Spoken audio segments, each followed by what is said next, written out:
All right, welcome. We're letting members of the public come in from the waiting room. We'll just give them a couple more seconds to join us.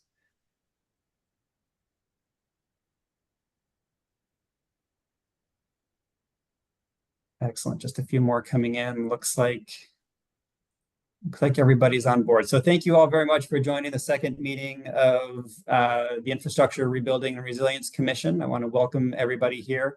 In a moment, I'll turn it over to our co-chairs, but for folks participating, if you have any technology issues with Zoom, send us a chat through the chat window or send an email to hannah.silverfine@maine.gov and she can help you troubleshoot. Today's commission meeting is not taking public comments, but there is a form on the commission website, which we will put a link to in the chat right now, where you can send your comments and those will be received and passed along to the commission. So with that, I'm going to turn it over to our co-chairs, Linda and Dan. Linda, take it away. Thank you so much, Brian, and welcome everybody. Good afternoon. Thank you to our commission members, our special guests, and all the members of the public who are joining today. The amount of engagement and interest in the work of this commission is really heartening and necessary. So thank you. My name is Linda Nelson. I'm the co-chair of the commission along with Dan Tishman. I'm also the Economic and Community Development Director for the town of Stonington. This is our second full commission meeting, the Commission on Infrastructure, Rebuilding, and Resilience. Since our last meeting, commission members traveled to Machias for our fourth community listening session, and we'll get to hear some of the reflections of those visits in a few moments. Today, we're really moving toward policy and recommendations, and we've got our special guests will really help us with that, as will the comments from the commission members today as we start moving toward those recommendations. But before we start, I want to invite Hannah Pingree. She's going to update us on some really good news. There's been a lot of announcements this week about grant awards for rebuilding and resiliency. Hannah. Great. Well, thank you, Linda. Again, my name is Hannah Pingree. I'm Director of the Governor's Office of Policy, Innovation, and the Future. And it has turned into a real resilience week in state government with a lot of exciting announcements. In addition to this meeting, the state of Maine has put out, I think, 2 large grants, and we have both Pat Kelleher, Commissioner of DMR, Joyce Taylor from DOT, and Dan Burgess from the Governor's Energy Office. So I'm just going to give the quick highlights, and if they want to add anything else, please do. So on Monday, the state released $21 million in working waterfront resilience grants to 68 different waterfronts across the entire coastline of the state of Maine.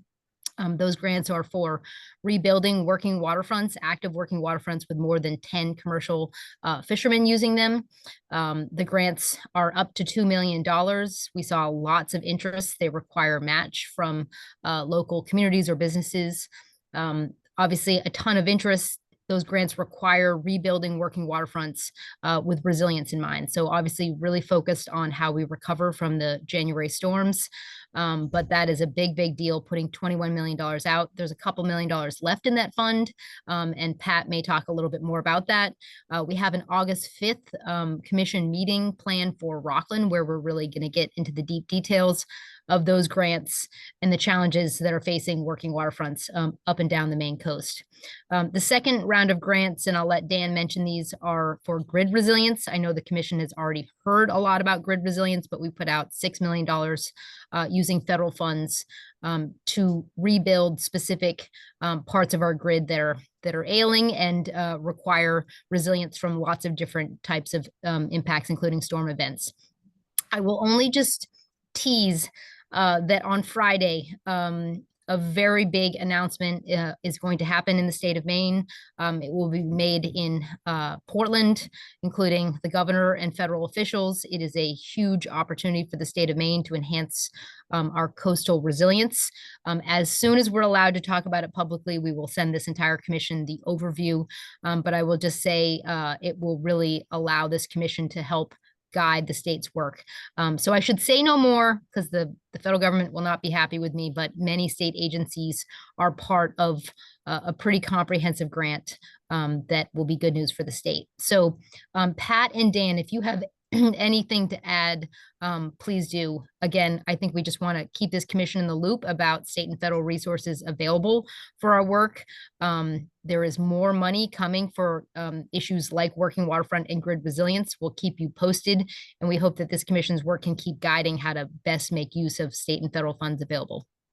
Pat. Yeah, thanks, Hannah. I think I'd be remiss if I didn't say that this didn't happen in kind of record time because of the partnerships with DOT and GoPIF. We were able to pull together a process, an application process, do a lot of outreach to the industry, and to get the applications in and awarded faster than any other program I think I've seen put together in state government. A lot of it really revolves around DOT and the DOT process for getting money out the door. And I think later in this agenda, when we're talking about lessons learned from Vermont, I think we need to be thinking a little bit about how we're getting money out the door. But we can come back to that. This commission, I think, is really set up to give DMR some really good advice on another round of funding that we have. Senator Collins is bringing forth $10 million through an appropriations. It'll come through the Atlantic State Marine Fisheries Commission back to DMR. We've got some really good thoughts about that, but I just want to put a placeholder for this commission to be thinking about how we are going to utilize those funds, and any additional funds that aren't going to be used from the original 25 million could be utilized by the other program that DOT is running, or potentially rolled in with this 10. So I think we've got a lot of flexibility there. And I think we have much more flexibility with this 10 to kind of help smaller operations, which I think is going to be critical, both from a funding standpoint, but also from a permitting and technical expertise standpoint as well. So that's all I got. Thanks. Dan Burgess, do you want to add any? Yeah. Yeah, thanks, Hannah. You covered it well as well. So $6.6 million in federal funding, which represents our allocation, 3 years of our allocation coming to the state. We'll have 2 more years of, a little bit over $4 million to over the next couple of years to reprogram as well related to grid resilience. I want to give Allie Rand on our team a big shout out for working coordinating this, but the 6 grants are going to, I'll just highlight the regions. You can look at the press release, but to Calais, Final Haven, North Haven, Van Buren, Madison, Indian Island, and the Sebago region, which Joe Partington's on, or CMP will be doing a project in the Sebago region. So we're really excited about the diversity of the projects, about the participation in the projects, all focused on electric grid resiliency from a whole host of measures that comply with the federal government requirements. And so we're excited about that.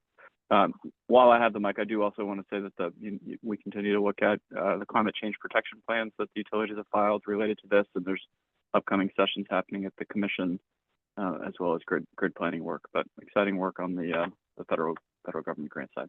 Thanks.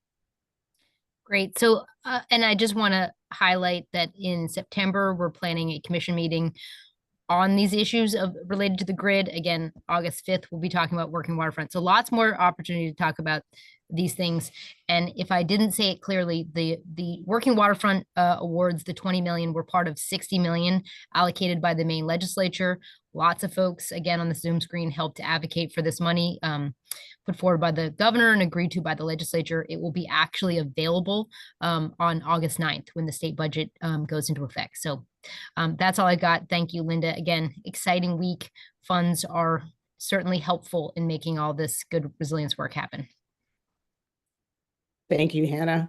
And coming as I do from one of the state's largest working waterfronts, I just want to thank everybody in the room that has had a hand in this. I can't tell you from being on the ground how essential it all is. And we're very grateful down in Stonington. So the purpose of today's meeting is to learn how some of our neighbors have been really dealing with very similar issues. At our first meeting, we had the pleasure and honor of hearing from Sam Brody, who's in the room with us today, about how his work with data and policy in Houston. Today, we're going to hear from our neighbors in Vermont. They've had to respond to flooding starting in 2011 and again in 2023, and they just got hit again earlier this month. So today, our job is to learn about the policies that have been implemented in Vermont. We want to discuss whether these options would be feasible and beneficial in Maine, how they could be modified, implemented, etc., and identify specific examples from Vermont that should be further researched and discussed as possible commission recommendations.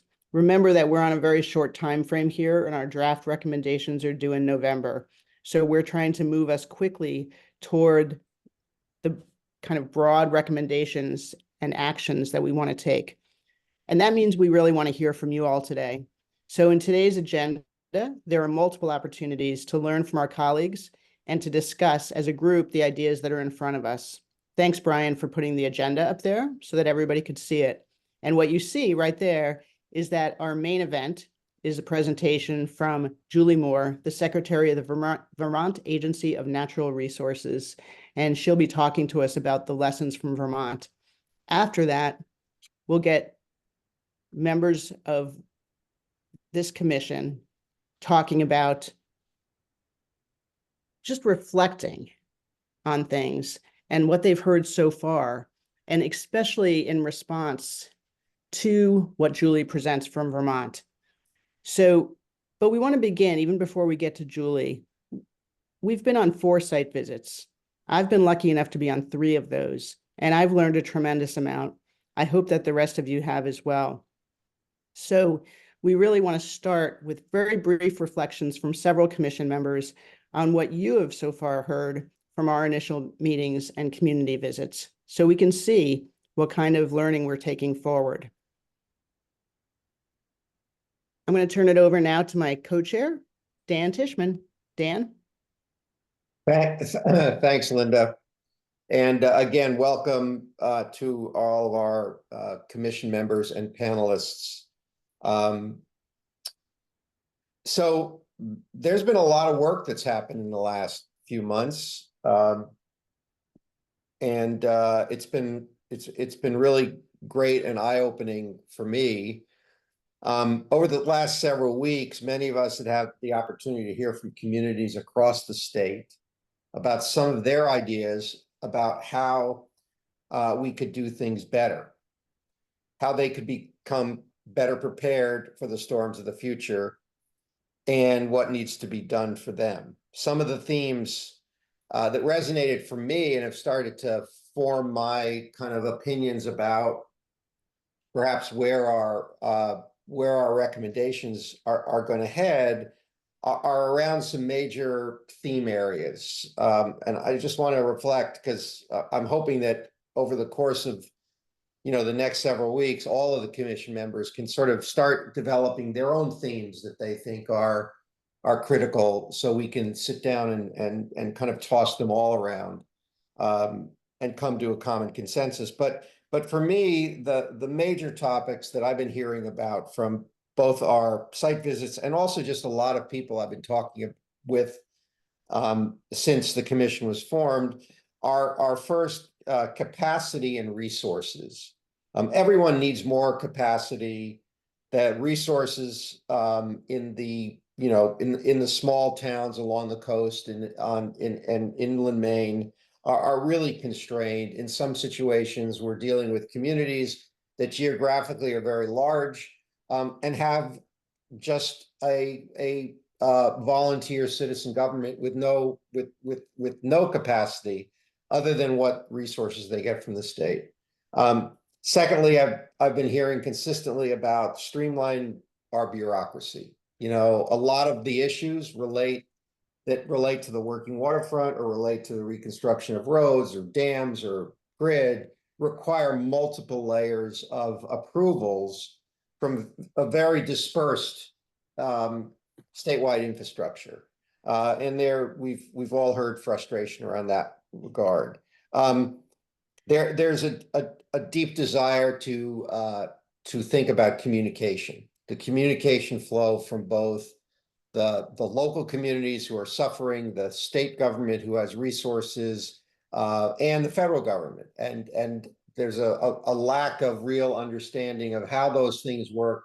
And even if you do understand, we've heard horror stories time and time again about people sending in multiple applications and not getting response from whether it's federal, more federal than state, but some state, and then conflicting views from the state and the federal government. And in a lot of regards, just a frustration in throwing up their hands and saying that, well, you know what, it's not worth the bother.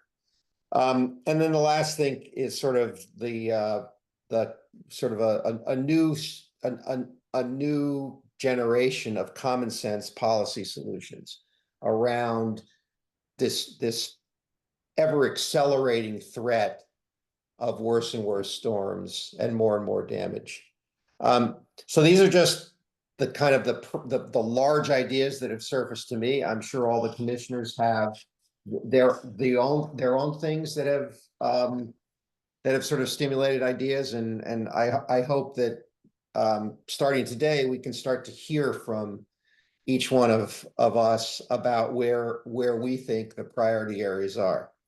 I now want to invite several of our colleagues on the commission to reflect on what they have learned from our community visits and their first commission meeting. We'll hear briefly from Emily Rabb, Director of Lincoln County Planning Commission, Bob Carey, the Superintendent of Maine Bureau of Insurance, Joe Purrington, President and CEO of Central Maine Power, Judy East, Director of the Bureau of Resource Information and Land Use Planning. And hopefully in the next meetings, we'll be hearing directly from all of our commissioners. Two questions for each of you. If you could think about, and then whatever other thoughts you have sort of extemporaneously, what strikes you as important to keep in mind as the commission does its work? And what directions are you interested in seeing the commission go, either specific policy or action items or more generally? We'll start with Emily. Then we'll go to Bob, Joe, and Judy. So Emily, would you share your thoughts? Sure. Thank you, everyone. My name is Emily Raby. I'm a commission member as well as executive director of the Lincoln County Regional Planning Commission. And Brian reached out asking me if I could provide a reflection on the Old Orchard Beach and Saco site visit, which was held at the end of May. I was lucky enough to bring our summer intern, Madeline Kennedy, along with me. Great way to kick off a summer internship. And so these reflections that I'm going to give include her thoughts based on that site visit. So I want to start with a positive. It's important when considering how Maine can rebuild and become more resilient to acknowledge what went well. It was evident from hearing from community leaders that they have strong intermunicipal relationships, including open communication between local, state, and county EMA, relationships between town departments, quick action between the fire department and utilities when the fire department needed CMP to dump the grid, as well as hearing how a number of Southern Maine communities are pulling together to develop a multi-municipal dredging project to restore and rebuild the dune system.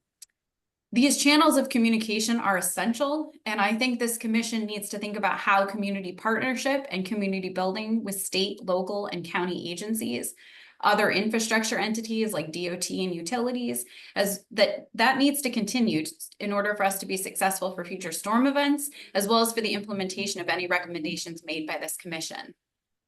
Additionally, communication systems need to be enhanced or developed to ensure residents are aware of incoming storms, potential impacts, as well as the need to evacuate. A frequent response heard by the Old Orchard Beach Fire Department during rescue efforts was, "I should have left." The site visit is also a reminder that Mainers already are resilient.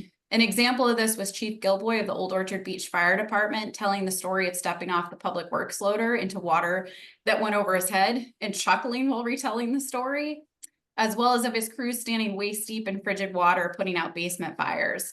Their response was one of quick action and strength. However, these devastating storms have left lasting impacts on the mental health of community members who are experiencing emotional distress and defeat from the damage and loss from this winter. As part of our work, we should assess how we can increase the resilience of our social infrastructure as well as that of our physical infrastructure. And to wrap up, I'll say I was appreciative to hear Patrick Fox, who is Saco's Public Works Director, express the challenge towns face of balancing recovery efforts with long-term resilience improvements. Mr. Fox explained when we were standing in Camp Ellis that when the winter storms hit Saco, the town only has 1 to 3 months to prepare for summer tourist season, leading Saco to prioritize repairing infrastructure as it was rather than rebuilding it stronger. And this is an issue we've heard in the Mid-Coast as well, as communities grapple with trying to find the capacity to apply for grant funding for long-range resilience goals while having a limited window in which to recover from storm events.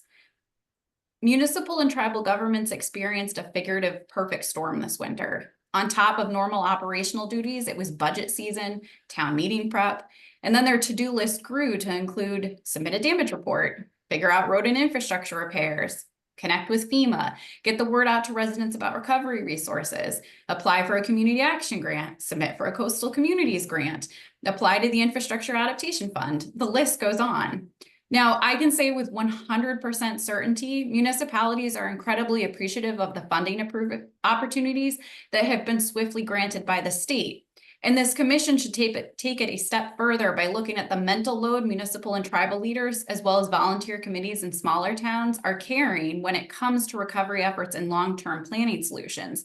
The recommendations we make should be accessible, attainable, and efficient, so communities, especially those with limited capacity, can be better primed to access funding and successfully implement their short and long range goals. Thank you.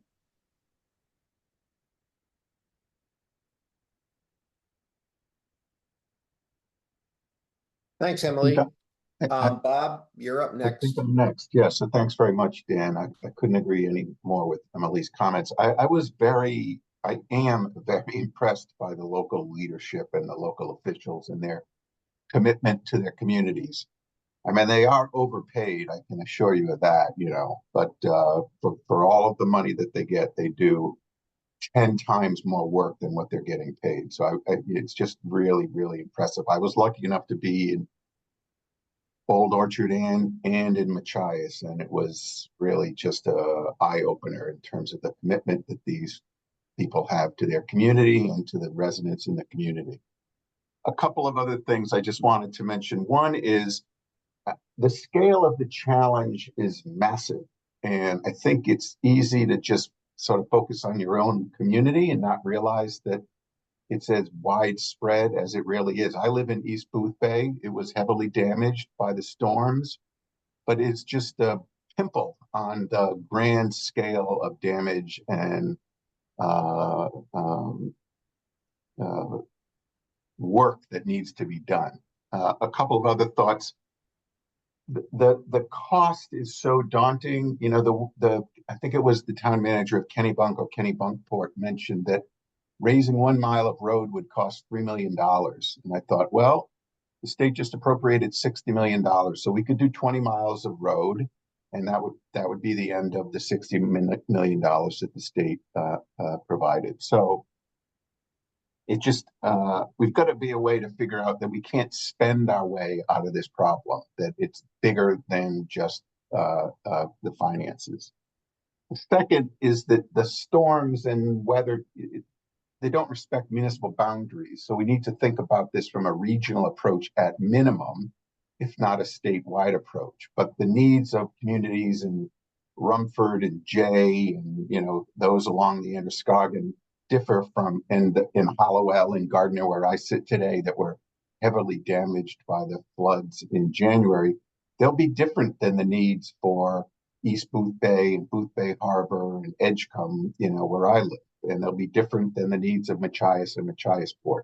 But Machias and Machiasport and Rogues Bluff and other areas in Washington County, it's begging for a regional solution and regional cooperation. So I hope we keep that in mind. And we need to think about breaking down sort of municipal barriers where one town makes a decision that's in its best interest, but maybe might not be in the best interest of the broader community.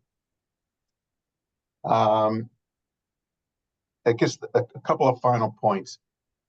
Public-private partnerships need to be part of the solution. The state or the county or the local or the federal government is not going to suffice. We need to be able to work to leverage resources that are available or could be deployed from the private sector in combination with the public sector. We need to think about how best to leverage federal and state funds.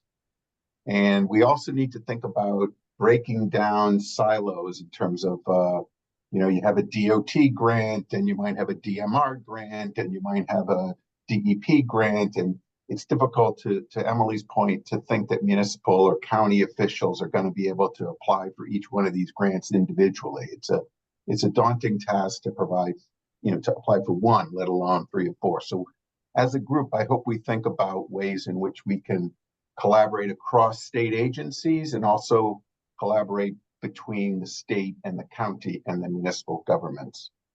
To that end, I think we should give some thought to a pool of experts that municipal, and regional governments can leverage, so they don't have to go off on a one-off and get a consultant who's going to help them with this piece of the project. If we had sort of a pool of experts that we could pull from, or that we could identify, like, yeah, go talk to that person. He's a good, or she's a good resource for thinking about planning and development. So I think maybe that might be part of it.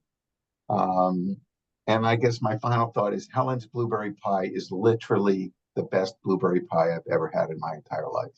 I hadn't had a slice since the 80s, and it was the most unbelievable pie known to man. So if you ever go to Machias, or if you go to Machias again, go to Helen's. Thank you very much.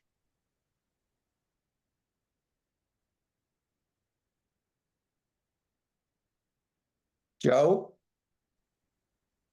Yeah, thanks. So I've been asked to kind of reflect on the Rumford, Mexico visit.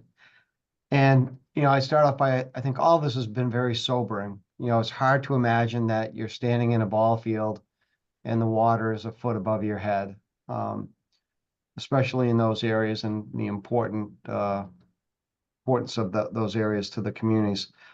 I think Emily and Bob did a really good job of hitting the high points that I had in some of my notes, so I won't belabor the points. But I will say that as we think about the solutions or potential pathways forward, I think what we've seen from town and municipal leaders is their resiliency and their ability to collaborate and work together. And I do believe, our solutions can have boundaries, and the impacts of what one town or municipality are doing for their mitigation needs to ensure it does no harm to other towns or municipalities. It's as life has started to return to normal for some folks in some areas, it still is not normal for other folks in other areas. And we just need to think about, how do we handle these events, collaboratively, and eliminate the boundaries that I think we sometimes see. And I think we have to bring that to fruition in some of our recommendations here. It's hard for all of these towns, especially at the smaller scale level, to be able to really generate the necessary momentum and effort needed to apply for the grants, to make sure that they're capitalizing on all of the potential opportunities for funding that are out there to help them. So I think part of our, what we need to focus on or think about is how do we help them help themselves in this effort. So it's something is really kind of been a thought in the back of my mind as we go through this. I think how we build matters as we move forward, whether we're building new construction or how we're addressing existing infrastructure needs. We need to really think about whether, the standards that we have in place will be adequate for future generations of Mainers.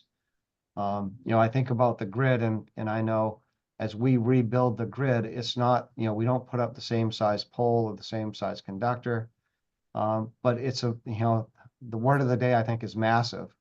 When you think about all of the investments and efforts needed to fight this battle, the word massive comes to my mind often. And I think we have a huge undertaking ahead of us to help make sure that we, are stewards of the system and set future generations of Mainers up for success here. So, we have a short time to talk through these issues, but I think at the end of the day, we really still, I go back to being focused on how do we execute some of these recommendations and ensure that they're lasting and sustainable for future generations of Mainers.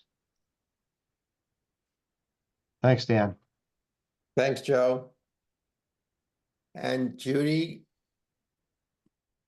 Thank you, Dan. I'll underscore what much of what Emily said, and also point out that a lot of the recommendations that she articulated so clearly are also in the recommendations of the Community Resilience Working Group. And I was delighted to hear you so succinctly summarize them. Thank you, Emily. And I would like to start with what we heard in terms of gratitude as well.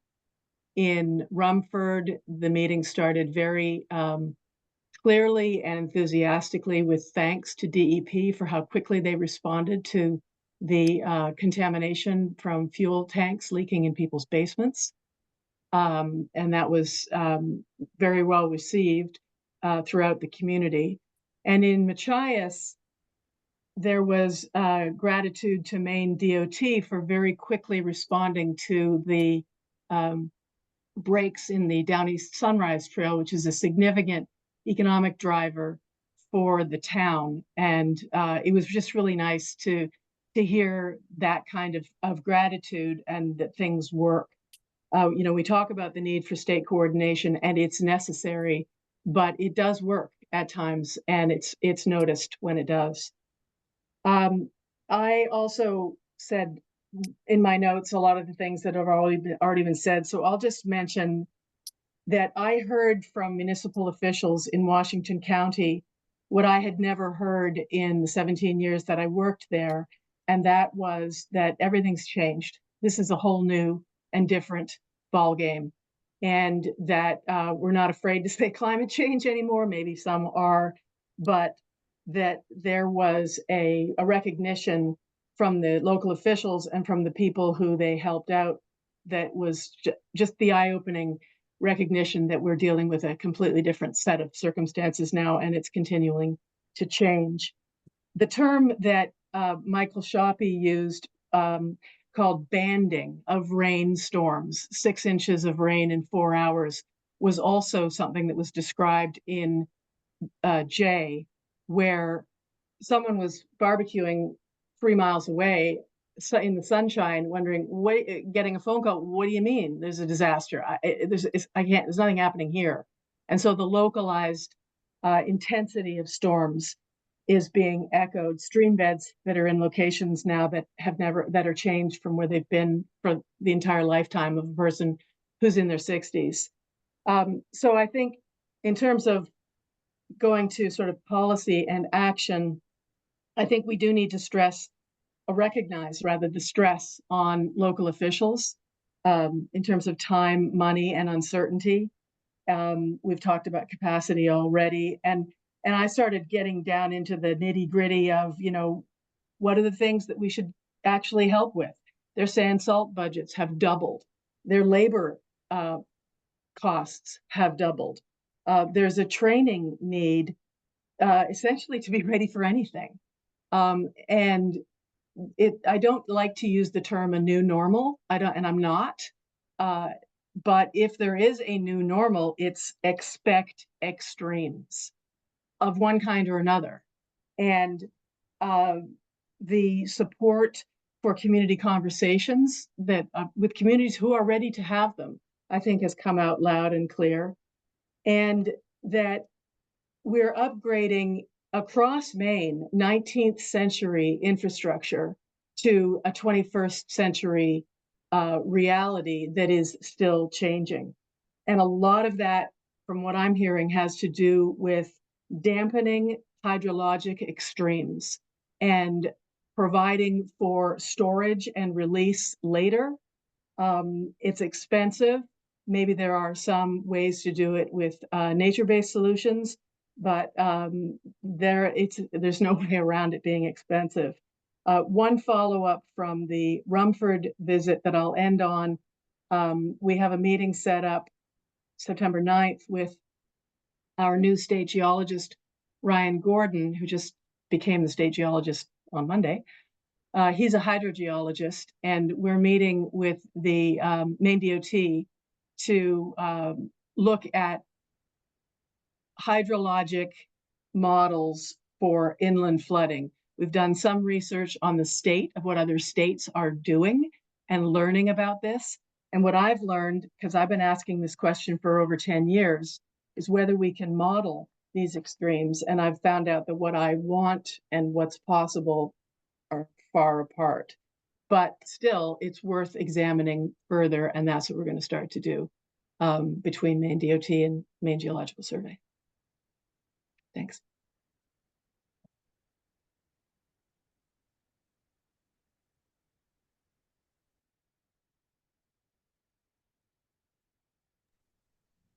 You're on mute, Dan.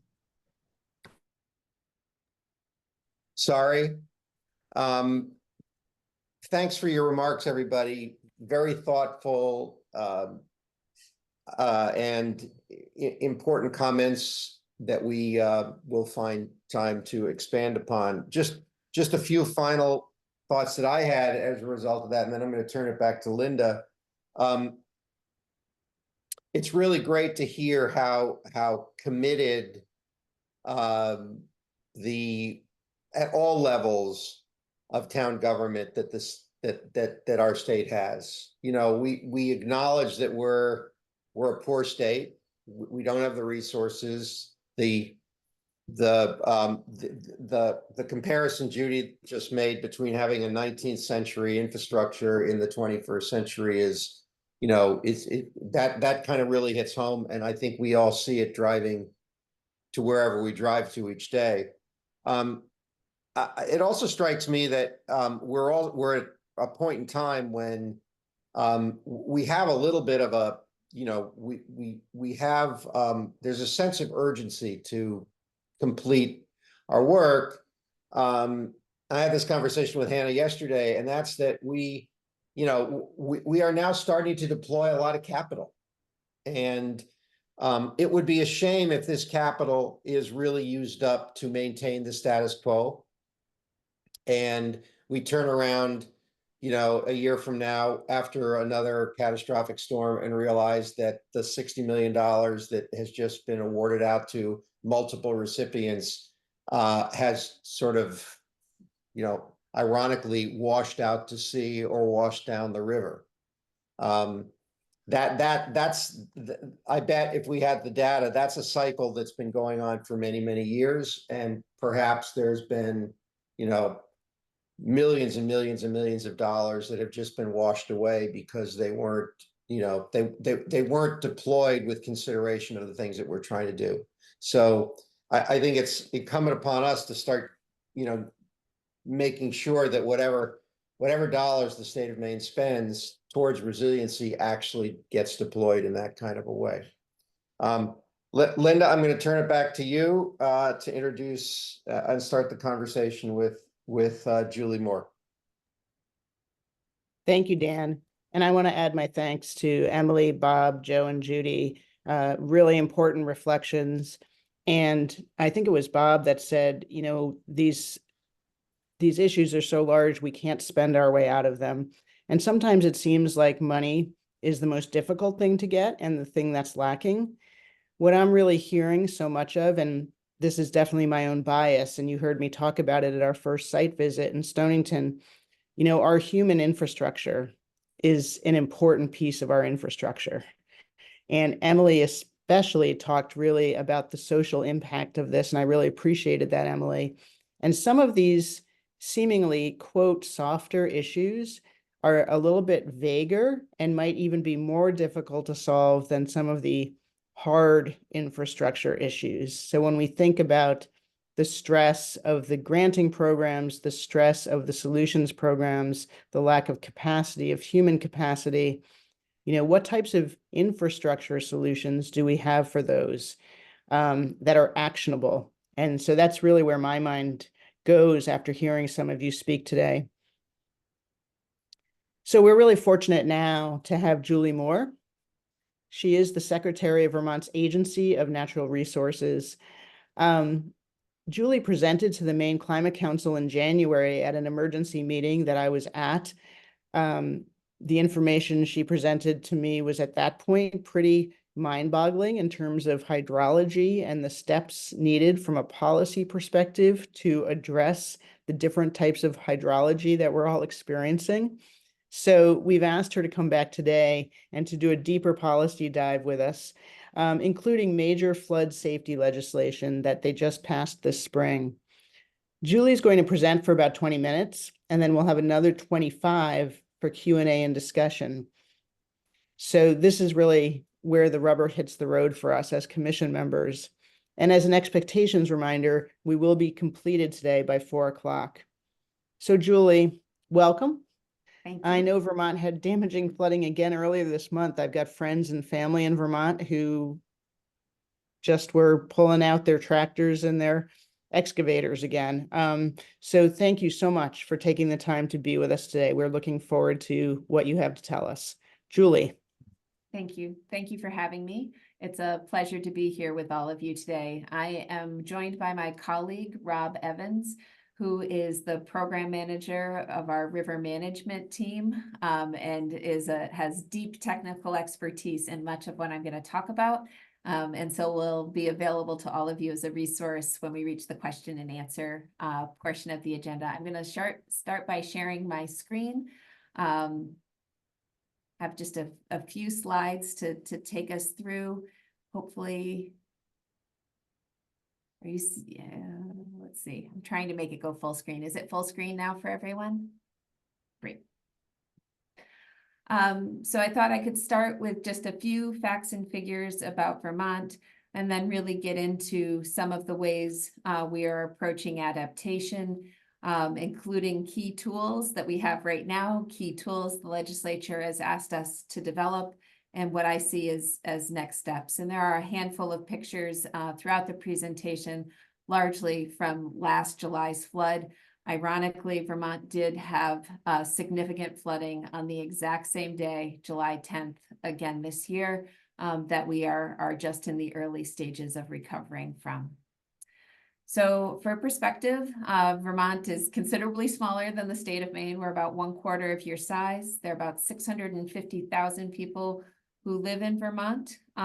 We have 256 municipalities and no real county government. And that's going to come up a couple of different times in the conversation, just about the challenges of working with small communities, many of which I heard reflected in the remarks several of you just shared. We also have a lot of water. We've estimated about 14,000 miles of rivers and streams. And that's really counting everything that has over a quarter square mile drainage area. And we assume things smaller than that are likely to be intermittent. We have almost 210,000 acres of riparian areas and river corridors. These are the areas that are particularly susceptible to flood-related impacts. And we know that there are more than 12,000 existing structures within those mapped riparian areas. We also have about 250,000 acres of wetlands mapped across the state, and more than 800 known dams.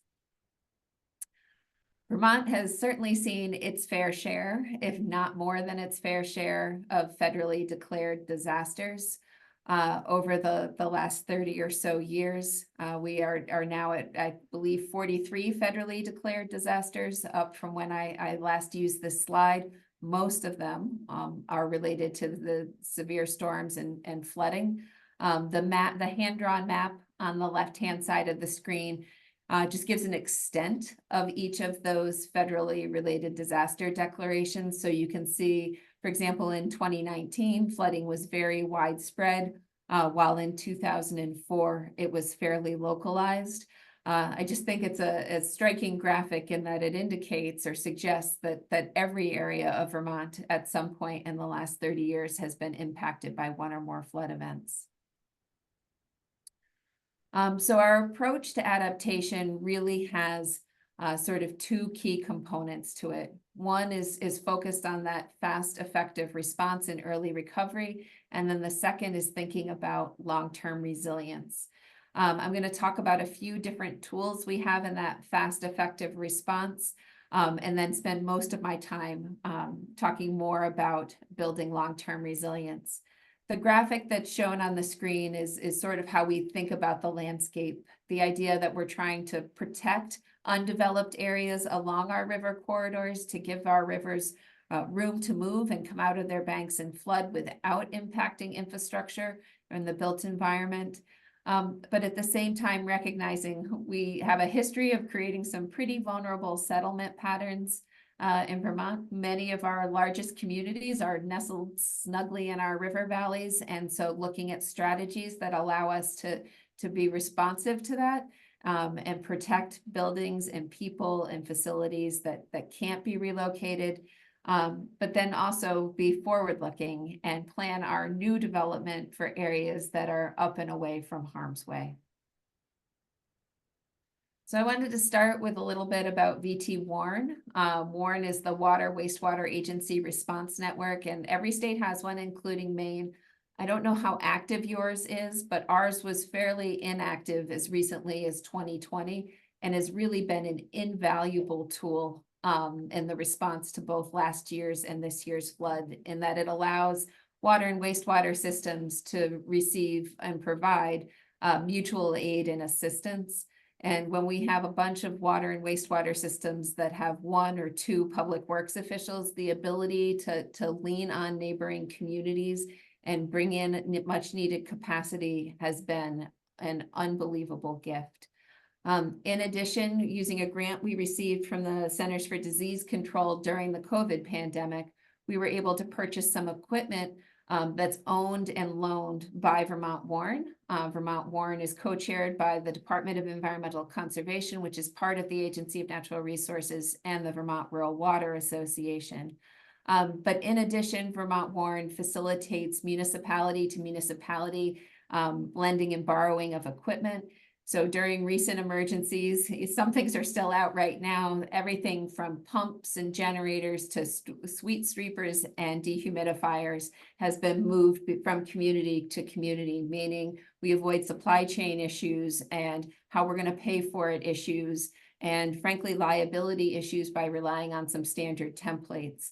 And this is just, it's been such a gift and capacity adder, force multiplier at the times we need it most.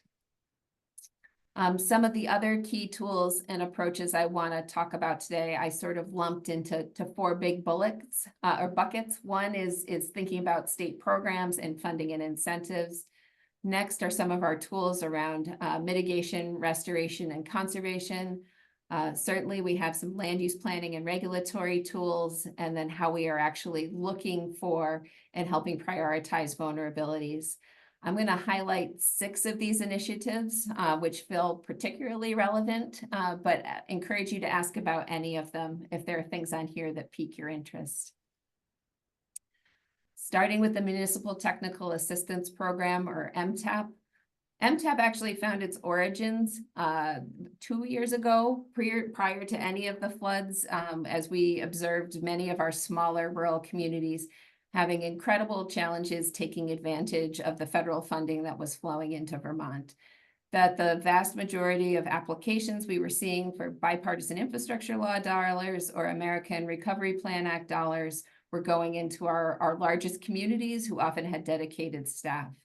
And so the administration worked with the legislature. We created a pot of $3.5 million of one-time state general funds, and have used that to contract for technical assistance through the regional planning commissions and the Vermont League of Cities and Towns to help provide that additional capacity to our communities. We created something called the Vermont Community Index that looks at a suite of socioeconomic indicators and have made MTAP assistance available to any community that's in at least the 50th percentile on the community index or was significantly impacted by last summer's flood. No application is necessary.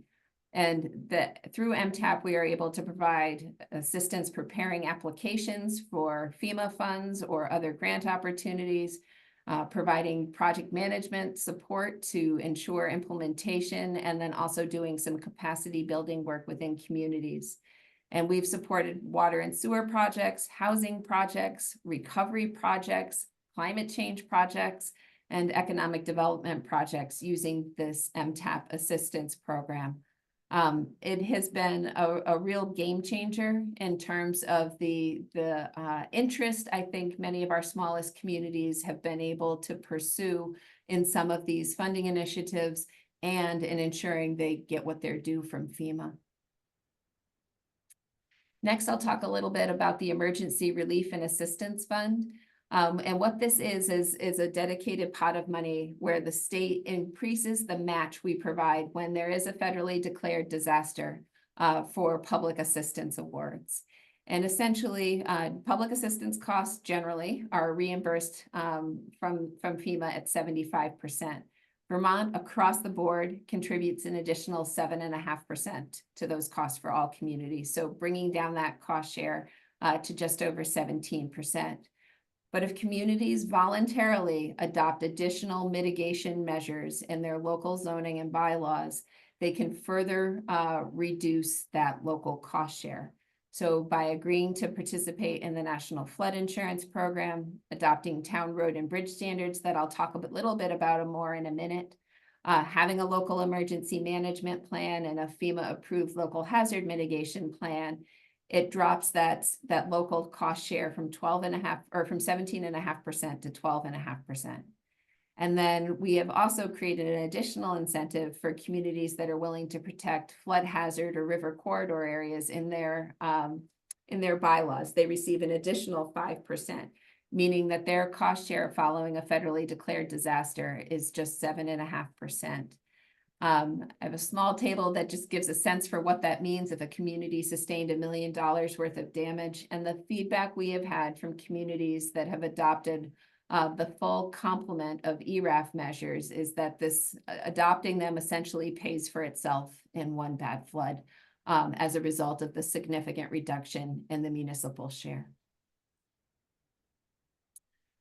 Moving on, we have created something in Vermont we call the Flood Resilient Communities Fund. Again, this was established with ARPA dollars by the legislature in 2022. And it really is looking to fill in some of the gaps that FEMA leaves when it comes to buyouts of flood vulnerable properties.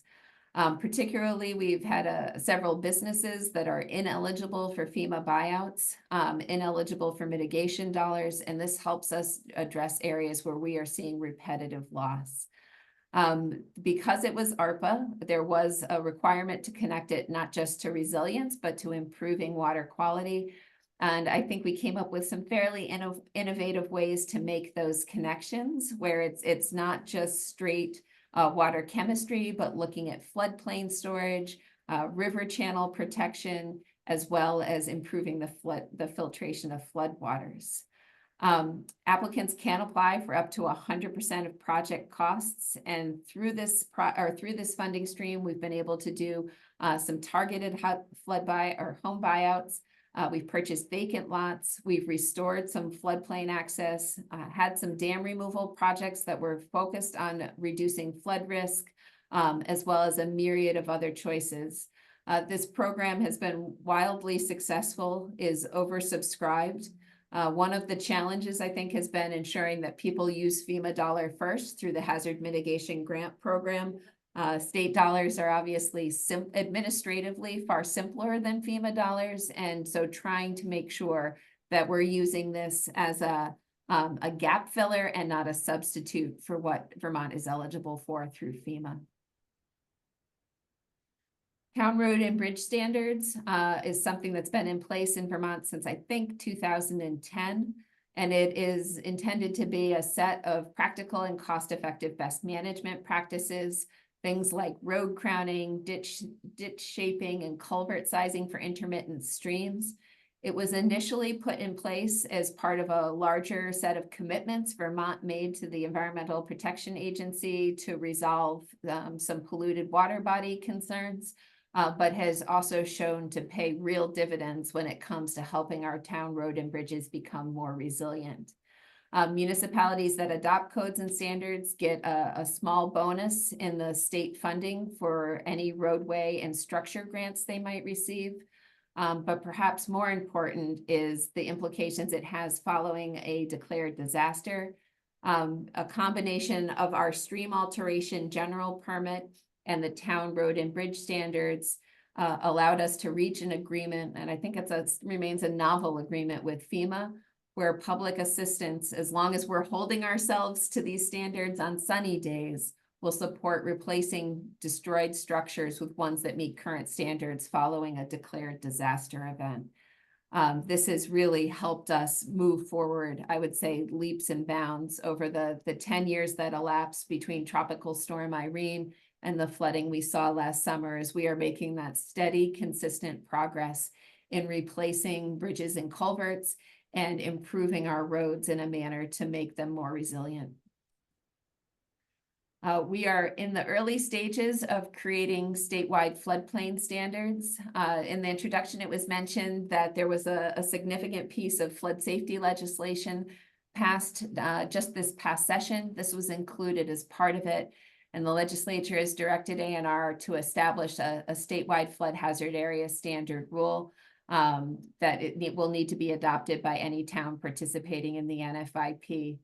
This, we believe, will have benefits in terms of our ability as a state agency to provide technical assistance to towns. And this, we feel like, is one of the key steps in being responsive to many of the capacity concerns that have been expressed to us by small communities following last summer's floods, in that currently every community has their own flavor of floodplain standards, and it means it's very hard for us to step in and provide additional technical capacity.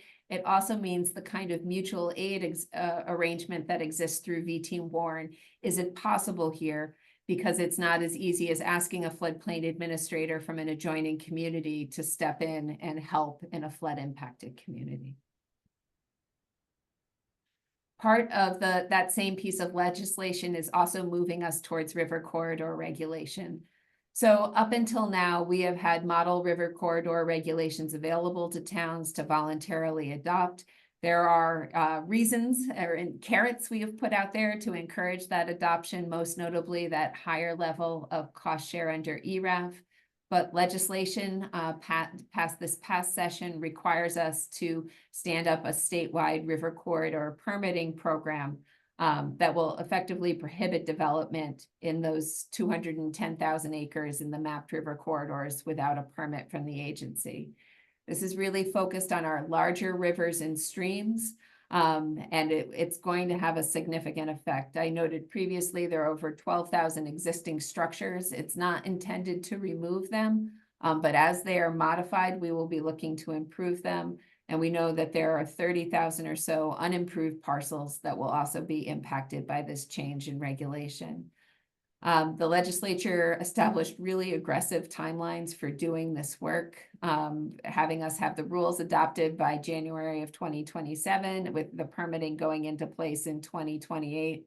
I suspect Maine may be in a similar position to Vermont, where I think when Vermonters learn about statewide land use regulation, there will be a number of concerns expressed. And I don't know that that schedule leaves us with the kind of time we need for a robust public process to bring Vermonters along. But those are the dates that are currently on the books. We are also working on what I've been calling a resilience implementation strategy. And this was a joint announcement by the governor's office and the state treasurer at the very beginning of this year. And it's trying to look at where we are already doing resilience work, even if it is largely expressed as a co-benefit of some other program or initiative the state has underway. If there are ways to then tweak some of those existing strategies to be more focused on resilience, and also to identify gaps that exist. Ultimately, we're going to prioritize the needs that the strategy identifies, and then really turn things over to the treasurer, who's going to help put together a funding strategy. I heard mention of sort of the challenges of having enough money for this work. We know it's going to be important to prioritize, and also that the state can't provide 100% of the funding that will be required, but hope that the development of the resilience implementation strategy provides a framework for some really important conversations going forward. The first step is what we've termed an opportunity assessment. So we reached out to state agencies and quasi-agencies and asked them to tell us about initiatives they have underway with a nexus to resilience. We have received back 97 responses from 15 different agencies and are kind of sifting through those now to look at the activities and what the intended outcomes of those are, and start thinking about adjustments that might be made to the scale or scope of capacity of these existing programs to increase the climate benefits. We'll then identify gaps, prioritize those needs, and as I say, turn things over to the state treasurer for probably the most challenging piece of this work, which is to think about how and what we pay for. The goal is to have this plan complete by July 1st of next year. And that timing was picked so that it will align when we are also going to be releasing a revision to our climate action plan, which is more heavily focused on greenhouse gas emissions reductions. So just in closing and summary, what I see is the next steps for Vermont, and this is a picture from the day after last summer's floods. We are continuing to work to maximize our ability to draw down FEMA funding. We have $100 million of hazard mitigation grant money that's currently available as a result of the last summer's floods, and have worked hard to secure the match for that so that doesn't become a barrier to our communities in applying for hazard mitigation grant funding, and then continuing to be able to complement and meet those gaps with resources through the Flood Resilient Communities Fund. As I noted, we are in the early stages of establishing statewide floodplain standards and the work around river making for river corridor permitting. One thing I didn't mention and should have is another part of that large Flood Safety Act was the legislature worked with the administration to establish an unsafe dam revolving fund. One of the things we found, particularly following last summer's storms, is that there was damage done to a number of privately owned dams, and dam owners had limited financial capacity to pay for that work, nor did banks seem to want to lend money to pay for the needed repairs. The state has put $5 million into this revolving loan fund to make low-cost loans to dam owners who are willing to take on those repair and refurbishment projects. And then finally, we are working hard to complete development of that resilience implementation strategy. So with that, I'll stop sharing and happy to turn it back over. Linda, I don't know if you're going to facilitate the conversation. Great. Yes, thanks, Julie. Thank you so much. I think that we have to acknowledge that Vermont might be small and a lot smaller than Maine, but is also mighty. So congratulations on the policies that you've been able to put into effect. It's impressive. As one of the two local municipal officials on the commission, I have to say that I'm so struck by the Municipal Technical Assistance Program, and I'm hoping that others of my commission members will have questions about that, specific questions for you today, and also the Flood Resilient Communities fund. So I'm interested in hearing more about both of those interesting ways to support small human capacity against large environmental problems. So now we're going to have some Q&A from our commission members, and we're going to start by turning to a few of you just for your own brief reactions to these policy examples that we've heard about from Julie in Vermont. And I do want to start with my fellow municipal official, Shiloh Lafreniere, from the town of Jay. We did have an opportunity when we were in Rumford to see one of the roads that was still washed out in the town of Jay from what was the tiniest stream I've ever seen in my life, quite honestly, and that disrupted two or four major culverts. It was amazing. So Shiloh, are you ready? And I've got a question for you if you are. Sure. Great. So what obstacles are you encountering specifically to building back more resiliently as opposed to just building back? From a municipal perspective, does Vermont strike a balance between state assistance and requirements in your view? Sure. So first, Julie, my heart goes out to you. When I saw those pictures from the most recent storm, it's like reliving it all over again. And to be hit exactly a year apart, I just can't even imagine. We jokingly say we still have PTSD from the storms that happened here. For us, it was last June. But for you, it was reality. It actually did strike again. So, definitely heartfelt, what you're going through there. I think one of the things that really strikes me the most with everything that you've just said is the acknowledgement that these communities don't have the capacity, and those relationships that you're trying to build there, and the connections that you're trying to make, so that, through the WARN program, where people can borrow against each other. That's something that we found we absolutely needed. You can't ever have enough cones and barricades and just the little basic things. So that kind of a program, I think, is incredible. And then, like Linda mentioned, the technical capacity that our towns just don't have, and to be able to have a resource that could help us with that, even just working through the FEMA program. And then, as Emily mentioned before, you're trying to rebuild from your disaster, but at the same time, all this grant money is available, and where do you put your focus? Because there's only so much that your small group of working people can do. And so to have that external resource is incredible. I think the challenge for us to building back and building back bigger or better is largely the unknowns.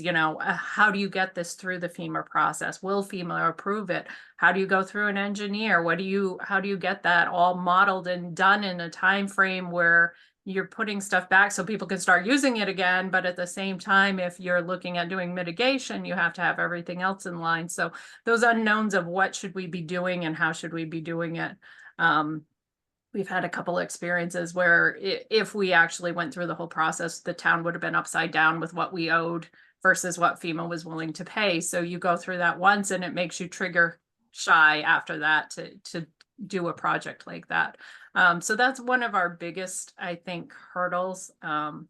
Another is the timing that it takes to go through that process, to get through the permitting process. I think that Vermont has a little bit more of a streamlined, especially in an emergency situation, which is definitely something that I hope we can look at too, because that's one of our hurdles, I would say too. Thanks, Shiloh. I think maybe Rob would invite Rob Evans to weigh in here. He could talk some about our next flood emergency protective measures, along with some of our experience in kind of moving FEMA to, I feel like, a much more constructive relationship in terms of improving our resilience.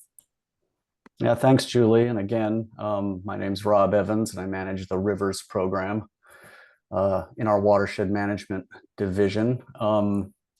And I guess before I try to address some of those issues and questions, a question I just put out there for you all, and maybe you've kind of asked and answered it, but a key thing to move forward, especially in the heels of a crisis or a disaster, is really asking, what statutory authorities are you lacking to do what you want to do? What gaps are there? And I don't know if you've done some of that analysis or all of that, but knowing our gaps, and sometimes they smack you in the face. Sometimes you're keenly aware of them for years, but you don't have really the opportunity to move on those. But with our very nimble citizen legislature, we've been able to enact things after big floods. A lot of the authorities that we have today came after Tropical Storm Irene and that 2012 legislative session, filling regulatory gaps, dialing up our regulatory authorities, and then also providing us the human resources to implement that work. And that's not just issuing permits. It's also providing what you spoke of as the need for technical assistance. That is a constant need in our small rural towns. And our engineers, because of partnerships and relationships with town road crews, they look at our engineers not as regulators first, but technical assistance folks first. They pick up the phone. We'll worry about the permits. We know the permitting will be part of the conversation, but first we need your eyes on this. How do we get this road built back? How do we get it back quickly?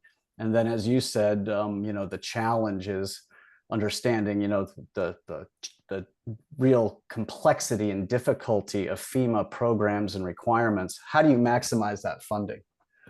FEMA won't pay for a culvert twice. So, if you're gonna put in a temporary solution, do you want FEMA to pay for that, or do you want them to pay for the permanent solution? And digging a little deeper on that, one of those key authorities that came after Tropical Storm Irene was recognizing that we, the state, didn't have really any sideboards on emergency work. It was kind of the Wild West, like it had been for decades and centuries before, of people getting in and overworking rivers, making them less stable ahead of the next flood, perhaps throwing in undersized structures. And so we were given the authority to regulate emergency work, but to do it efficiently. Emergency work can get done. Towns can authorize that work without us being there first. They need to notify us that they've done the work. We need to verify that it was, done in a way that is safe. And we also issue, beyond emergency work, what we call next flood measures. And that's where we kind of get into that interesting dance about FEMA funding and temporary versus permanent. There's the temporary, get something in there so you can open up, a functional transportation, network again. But then the real kind of long-term recovery is that permitting work, that technical assistance work to design the right size bridge or culvert that needs to go in there. Our regulations now require, if the crossing structure is destroyed, to meet our standards. And where our standards are, I think, novel, Julie mentioned novel nationwide in terms of FEMA approval, is we've moved beyond the traditional kind of clear water hydraulics. How much water can this pipe or this bridge pass? How much is going over the road? All rivers are the same. There's an infinite supply of sediment, rock, and wood upstream. And so we have what we call geomorphic sizing criteria. So we look at the height and width of that culvert and the need to pass that material, not just water, but sediment, wood, and debris. It's what we call bank full sizing. And so it took us years working with our Agency of Transportation and our Division of Emergency Management and legal staff to work through the kinks with FEMA. We had to go back and amend our rule and general permit, but we have that in place now, and FEMA's cashing the checks for those destroyed structures. So there's the emergency work, emergency authorizations, technical assistance, and then there's working with the permanent solution, which takes years because those require designs and engineering, and then the paperwork to show that it was eligible for FEMA funding. So I know I'm kind of rambling freeform here, but as Julie said, I'm not a high-level policy guy. I'm kind of an in the weeds program guy. So there I am in the weeds. I'll pause there and take other questions. Thank you, Rob. We appreciate the weeds. We do. And Shiloh, thank you for your good reflections. I was just reminded actually that we only have Julie with us for another 10 to 14 minutes here. So I do want to give all of the commission members, before we move back into reflections, a chance for Q&A with Julie. So what are your questions now? As I said, we only have her for another short amount of time. What are the questions? I see Charlie's got his hand up. Pete's got his hand up. Deborah's got her hand up. Let's go with Charlie. He was first on the board here. Charlie, what's your question? You're muted, Charlie.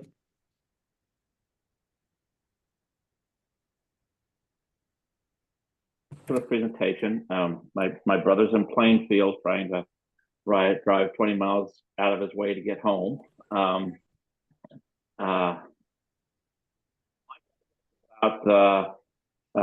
the index that you referred to as being important in determining the level of assistance and structural help.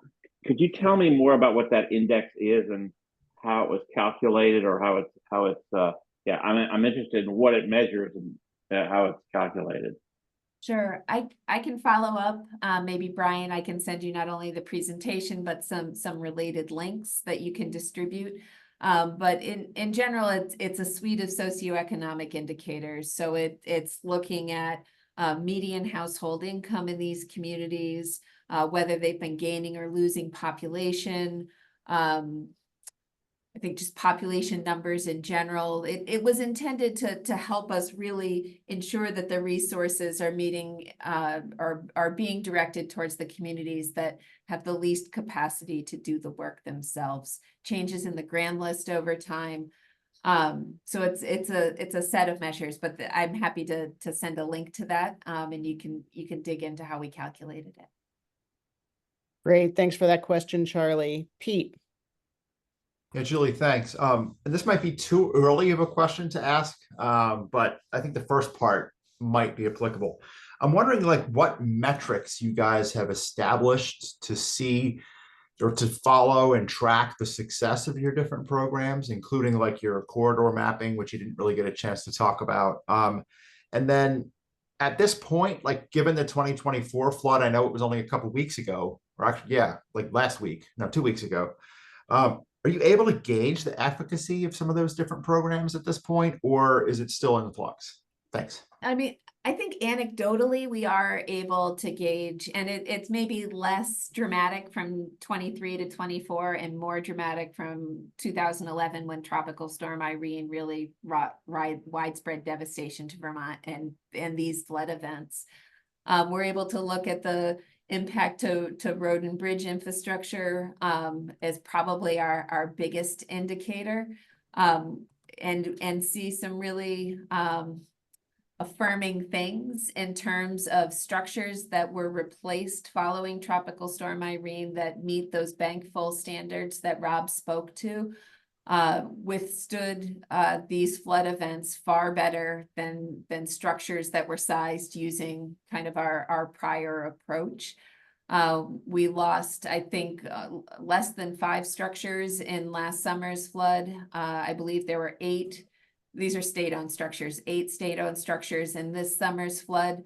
But there were dozens lost during Tropical Storm Irene. And so anecdotally, it suggests that the sizing standards we're using are making a real difference. There are also instances where we're able to go out and look at a section of municipal road or frankly, a section of forest road that's operated by the agency. And it is bright as day where folks stopped applying those best management practices, in that the sections where they were applied, where the roads were crowned in appropriate ditches, rock lined where necessary because of slope, were used, and where we had yet to reach those segments of road and modernize our road treatments. And so again, I don't know that we have it rolled up into a comprehensive assessment yet. Honestly, that's a body of work we're engaged in right now. We have an RFP out to develop a tool for measuring and assessing progress. And a big part of that is this tension we feel in that greenhouse gas emissions reductions have these explicit numeric targets and tend to draw a lot of attention and a lot of resources. And then we have sort of the much more qualitative, softer goals around resilience. And as a result, I feel like resilience gets a little bit deprioritized, even though those are the most impactful investments I believe we can make in the near term on behalf of Vermonters. So we're working towards those measures and metrics. I'm happy to include a link to the RFP that's out right now to support the development of that tool. But, you know, anecdotally, I think the evidence suggests that the changes we've made have had a significant impact. Thank you for that question, Pete. Deborah. Thank you, Julie, for this really remarkable presentation. I am from the Maine Community Foundation, and I have 2 questions. One is to just remark at all the layering of funding and things that you're bringing to the problem.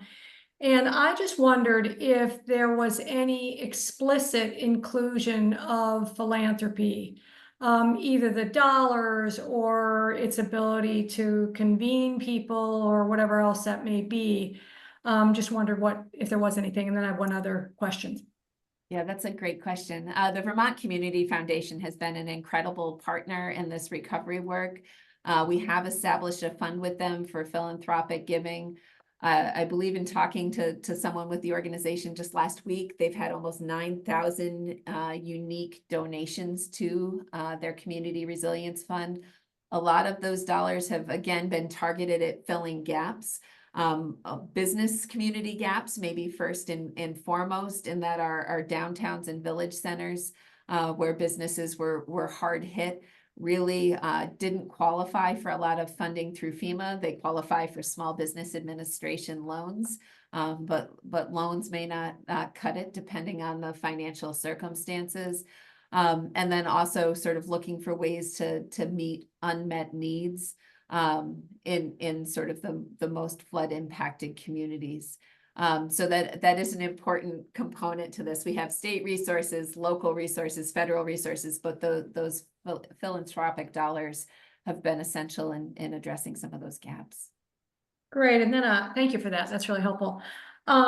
So you said that you need or are hoping to engage in a robust public process to bring Vermonters along.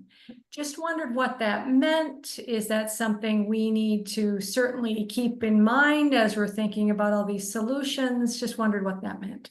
Thanks. Yeah, I think state law there, we have the saying in Vermont, I'm a Vermonter, I do what I wanna. And I think the idea of state level land use permitting is going to be a tough pill for many Vermonters to swallow. We had a small taste of this.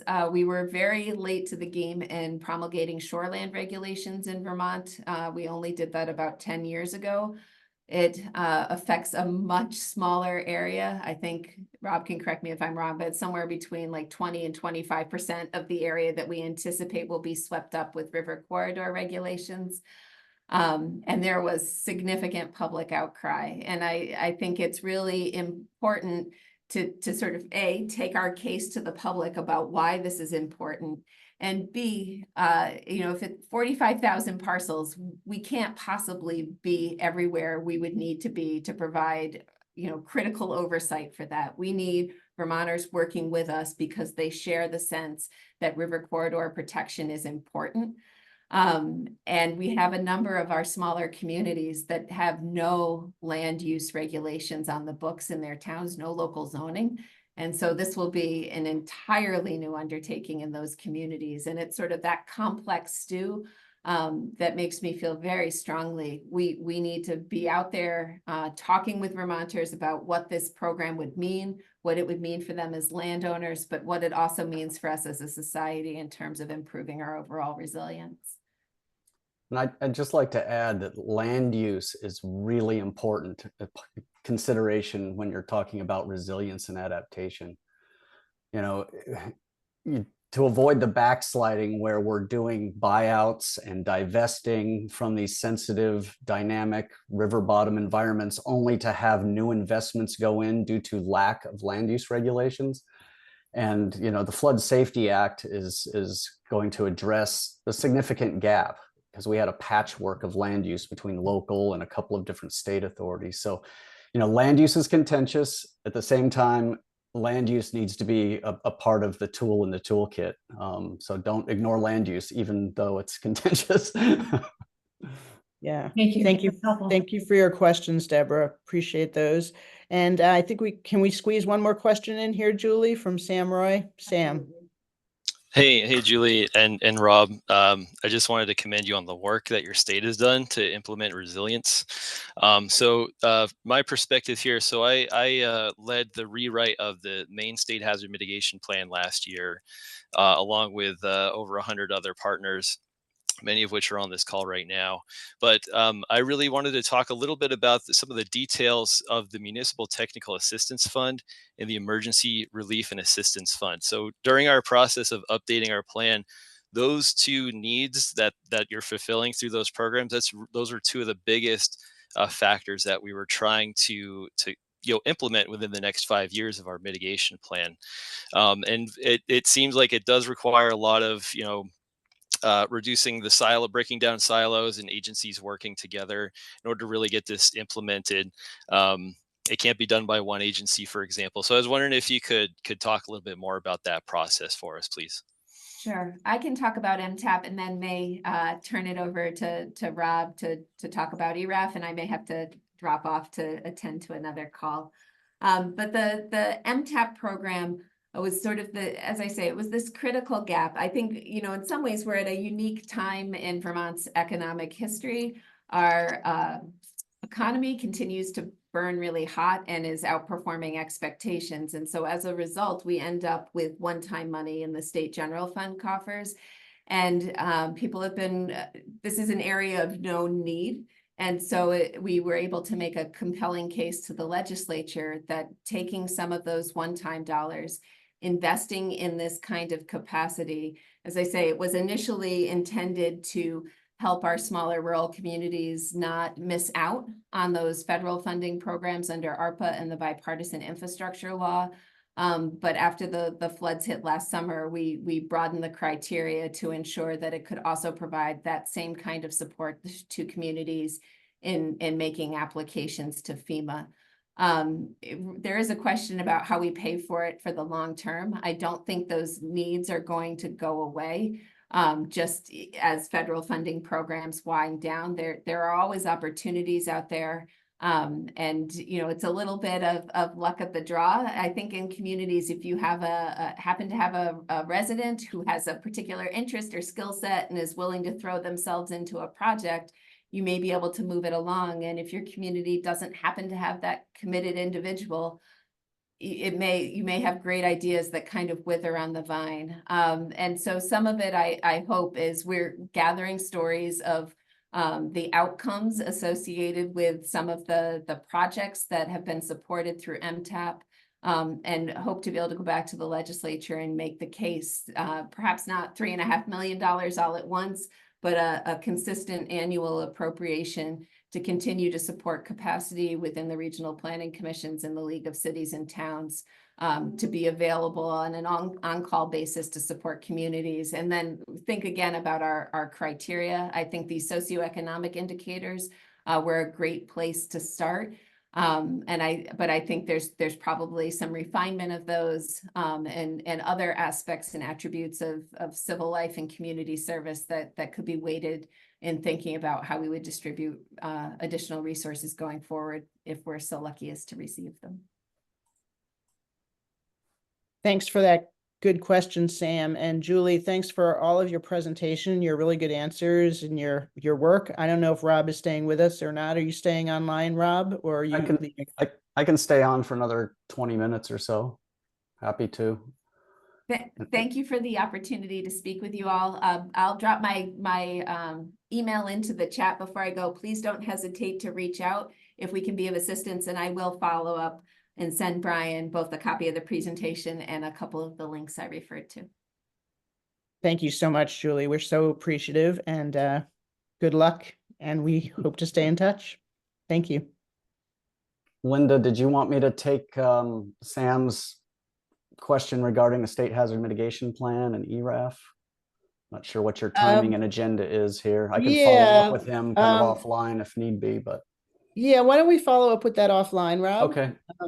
No, happy to do that. And if we have time to come back to it, we will come back to it. Thank you so much for offering that.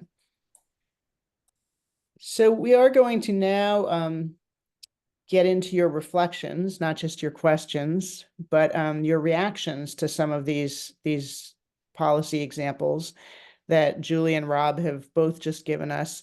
And Shiloh, I actually want to go back to you for a minute, because I'd like to hear again, and maybe I lost it in my hearing, but from your perspective in your municipality, are these policies, which are both state assistance but also requirements, right? As Rob pointed out really clearly a moment ago, somewhat contentious land use policies, as they always can be. Do you think that they're striking a balance between the assistance and the requirements?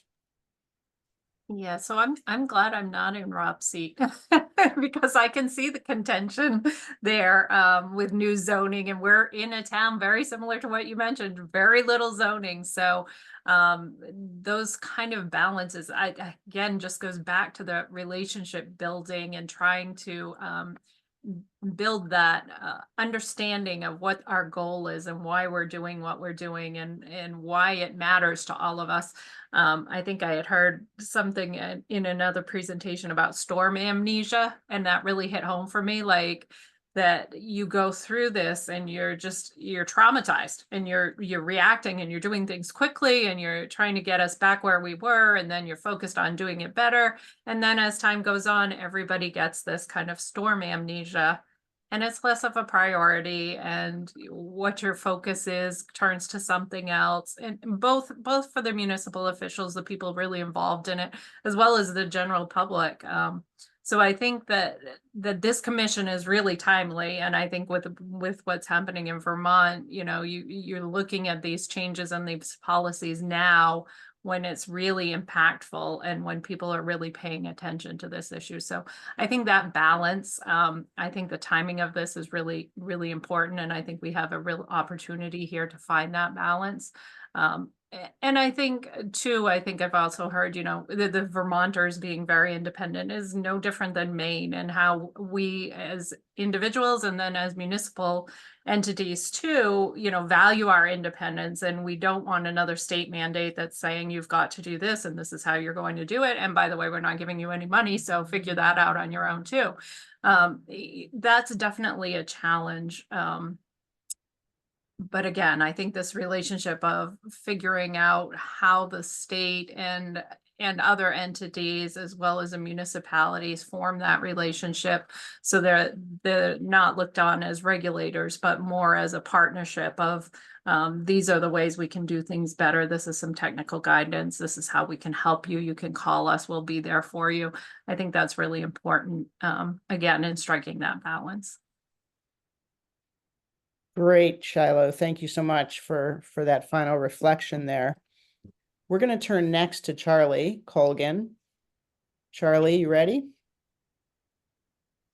We'd like to know from you how you think Maine should think about pairing these state incentives and local requirements for hazard mitigation and floodplain management. So following up on what Shiloh just said, and what are the challenges and opportunities here for us, where we might have more population than Vermont, but we also have tremendous amounts more land, right?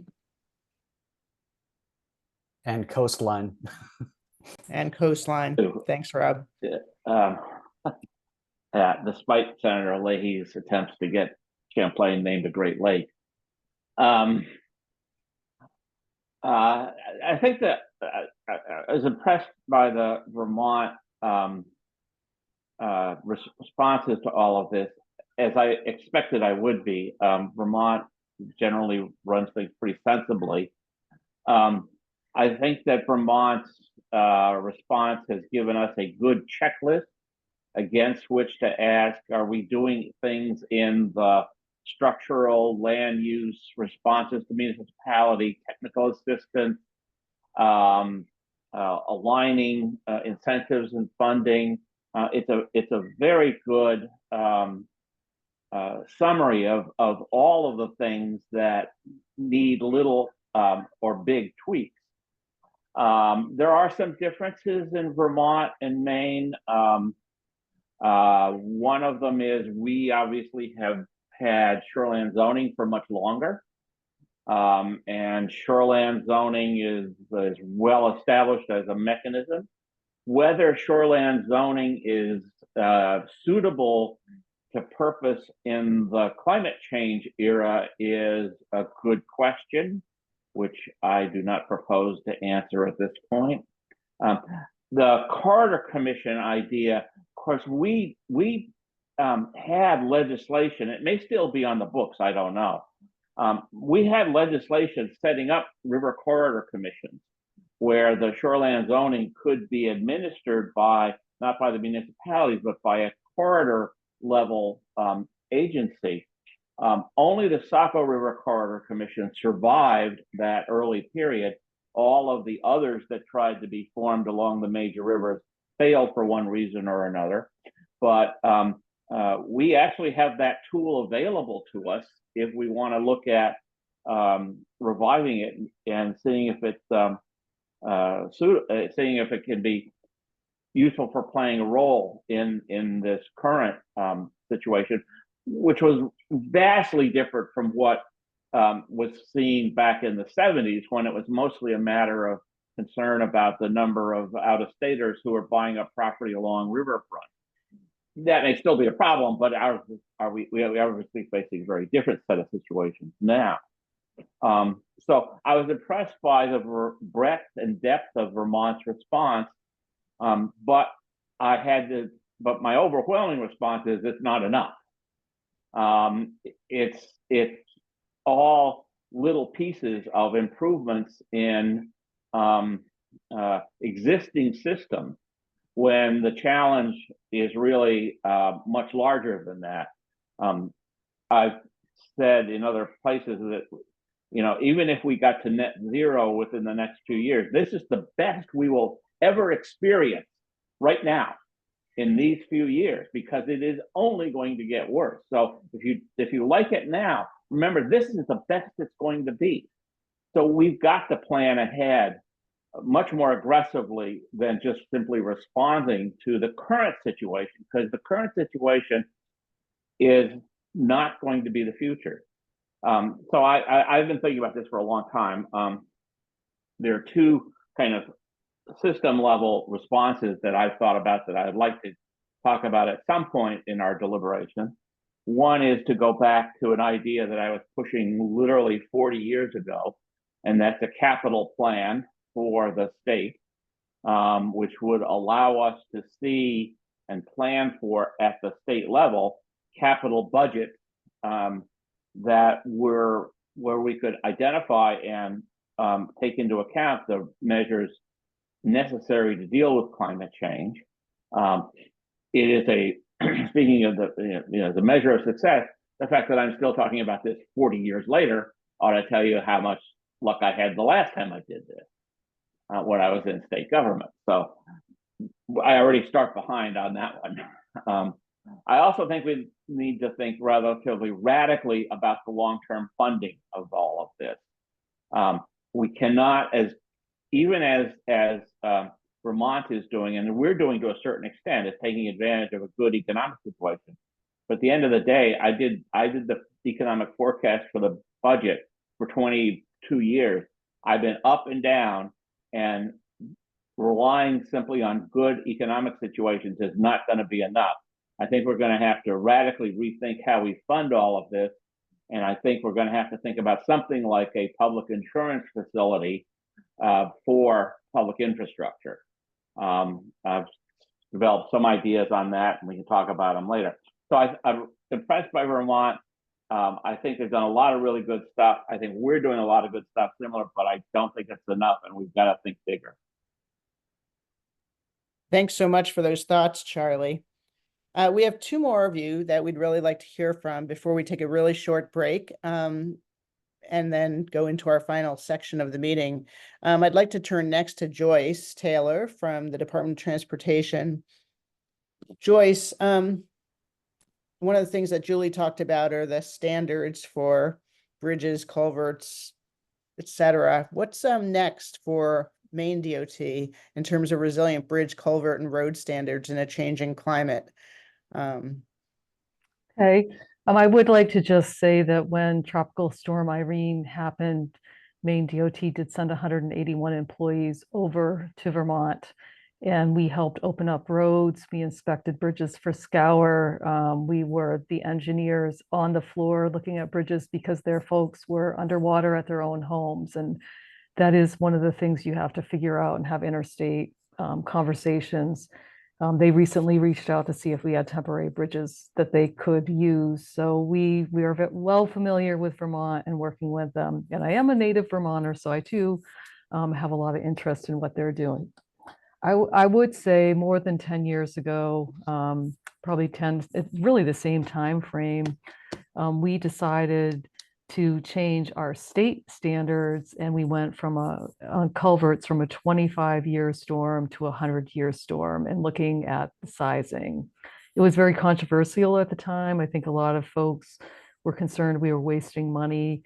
At the time, it was frankly more about fish passage, because 2/3 of the state is endangered species, critical habitat for Atlantic salmon, and we just couldn't get a permit. So part of this was we made peace with U.S. Fish and Wildlife Service by agreeing to go to a 1.2 bankful standard in areas they cared about. We did it for bridges as well. The reality is we are having the same experience that Vermont has seen, that anything that has been designed and constructed with those design standards is doing just fine, and we're not having issues. And so I think it has become a win-win, really, and it is something that we do have a training program for municipalities, a local roads program. We are definitely pushing to the towns our standards and telling them that while it may cost you more money in the beginning, it really could be something that saves you from a flooding situation or a situation where your culvert blows out. And I think we've tried to help towns when they've run into resistance with their select boards, or people who are like, just, put the same thing in. And so that's something that we're working on. I mean, there is some judgment here. You can be in situations where, you oversize something. And I think, we still are a steward of the state budget, and we need to watch that. And I just want to add something. I don't want to be the negative Nelly here, but I would say, we are looking at corridors, and we're looking at highway corridors, and we're looking at, where would we replace or raise a road? I mean, where there's flooding, but there are so many competing needs in this state for money. I just today signed something to post a bridge that's literally going to a dead-end road that carries logging trucks, and it's a 25-ton posting. They will not be able to operate until that bridge is replaced. That's a huge issue, and I dare say I'll be hearing about it tomorrow. So, you're competing with a lot of different needs, and it's not that easy to go in and say, this road needs to go up 4 feet. Typically, you go up 4 feet, you're going to raise something, you're going to move people out of their houses who don't want to be moved. You're going to have wetland impacts. And guess what? The regulations are not set up to say that adaptation is more important than impacting wetlands.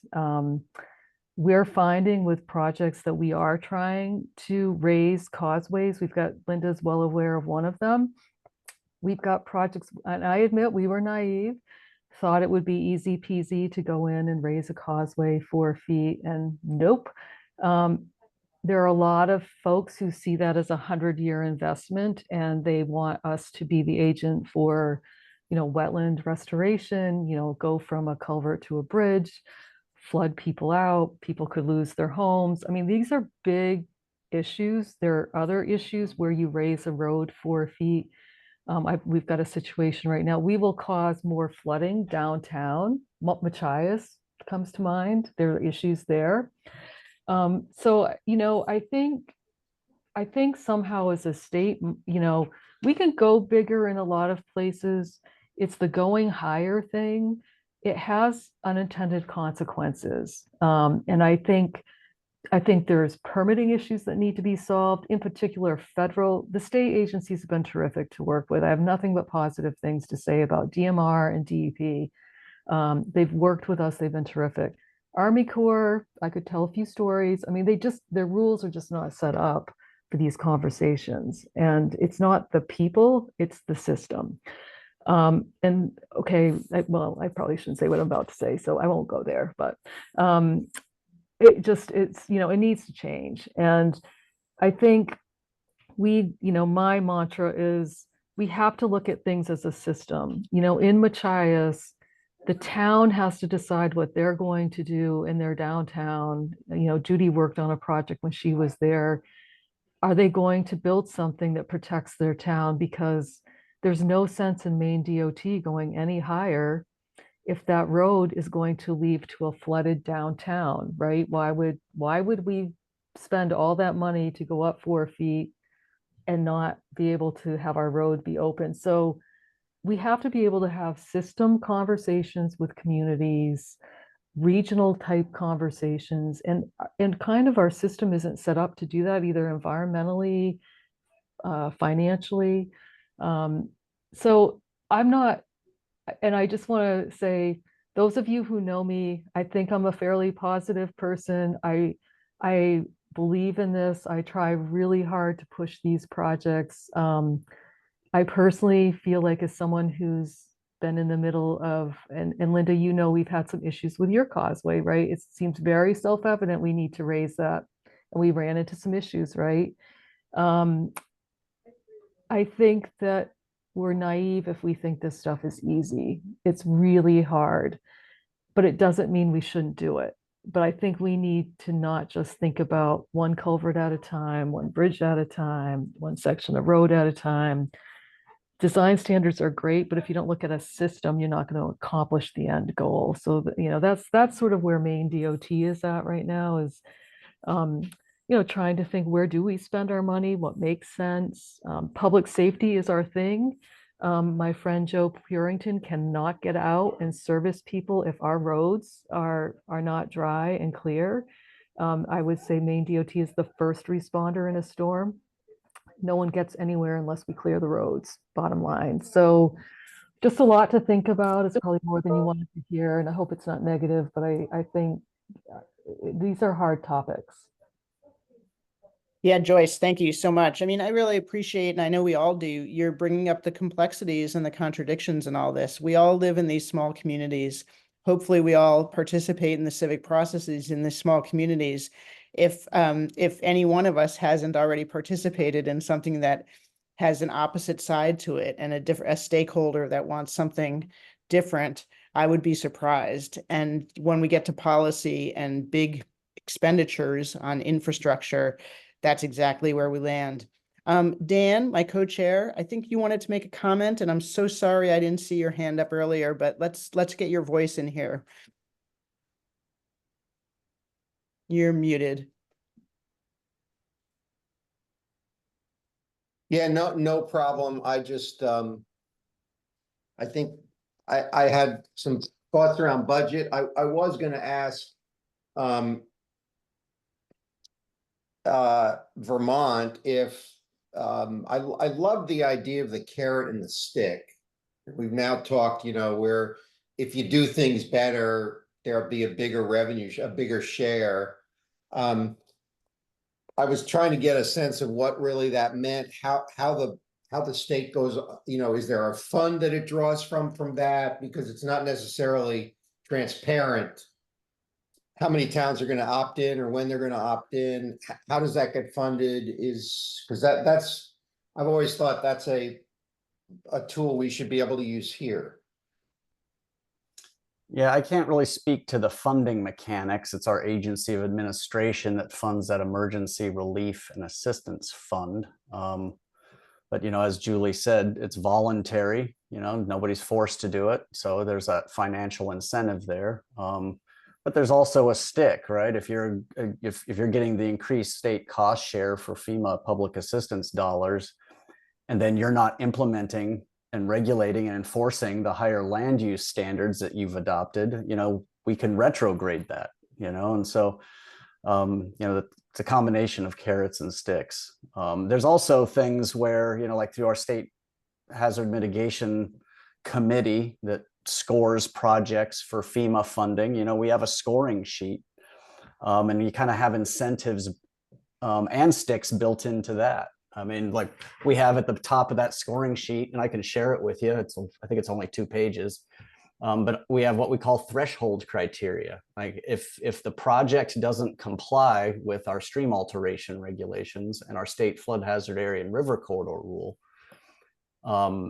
we don't even score it, right? It's like, it needs to, first and foremost, you know, if we're going to fund it, it should be something we could also issue a permit for. So we have threshold criteria at the kind of top end. And then, you know, we build kind of the incentives and the scoring kind of preferential, you know, priority. The more towns do, they get additional points. And so when we have which is typical when we have more demand than there are dollars for hazard mitigation projects, those towns that have opted in to do, additional mitigative actions score higher and they get preferential funding treatment. I'll tell you though, it's, that too requires us to do some retooling. That Emergency Relief and Assistance Fund, which has been set up for about a decade now with the current sliding scale for towns, that in our last update to our mitigation plan, state plan, one of the priorities was to go back and reevaluate that. One of the things our state is also very interested in is environmental justice, and inherent in the way we set that up is an environmental justice issue. To get the maximum state cost share, you need to adopt those robust floodplain and/or river corridor regulations. Well, for the towns that haven't opted in, it's mainly because they don't have the capacity to administer those complex regulations. So, because we've had successive floods for the last few years, we haven't really sat down as a state to really get at revising that funding structure, that incentive structure, but I'm not sure we got it right the first time. There are towns that'll say we love it, but there are a lot of towns that say this isn't, for our town of 1,000 people, this doesn't work for us. How come we can't participate? And so there's those environmental justice considerations that should be thought about too. Thanks for that question, Dan, and for that response, Rob. Dan, did you have something else you wanted to add? No, that's good. So we'd like to get reflections from one last of our members in here before we take a very short break, and then and spend a good portion of the last hour on seeing where we're getting to here. So before we do that, though, let's hear from Lissa Robinson from GEI Consultants. Lissa, what obstacles and solutions do you see for mainstreaming resiliency standards? Where would standards be helpful or harmful from your perspective? Great. Thank you, Linda. And thanks to Vermont, Julie and Rob for sharing their information. Really appreciate it. Rob, congratulations on the geomorphic siting criteria. Very exciting. Bank full sizing for the civil engineering, geology, and hydrology environment that I work in. That's pretty cool. So I spent a lot of time working on infrastructure adjacent to water. That's rivers and oceans.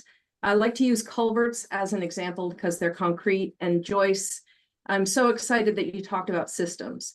So I have two primary things that I'd really like to mention. One is the importance of systems, looking at an entire watershed. If you go to replace a culvert, you can't just replace one culvert because it's likely there are culverts upstream and downstream, and you may be causing more trouble downstream. So that's one issue, a whole system. Joyce mentioned it. I'm piggybacking on her idea. So Joyce, thank you for that. That's great.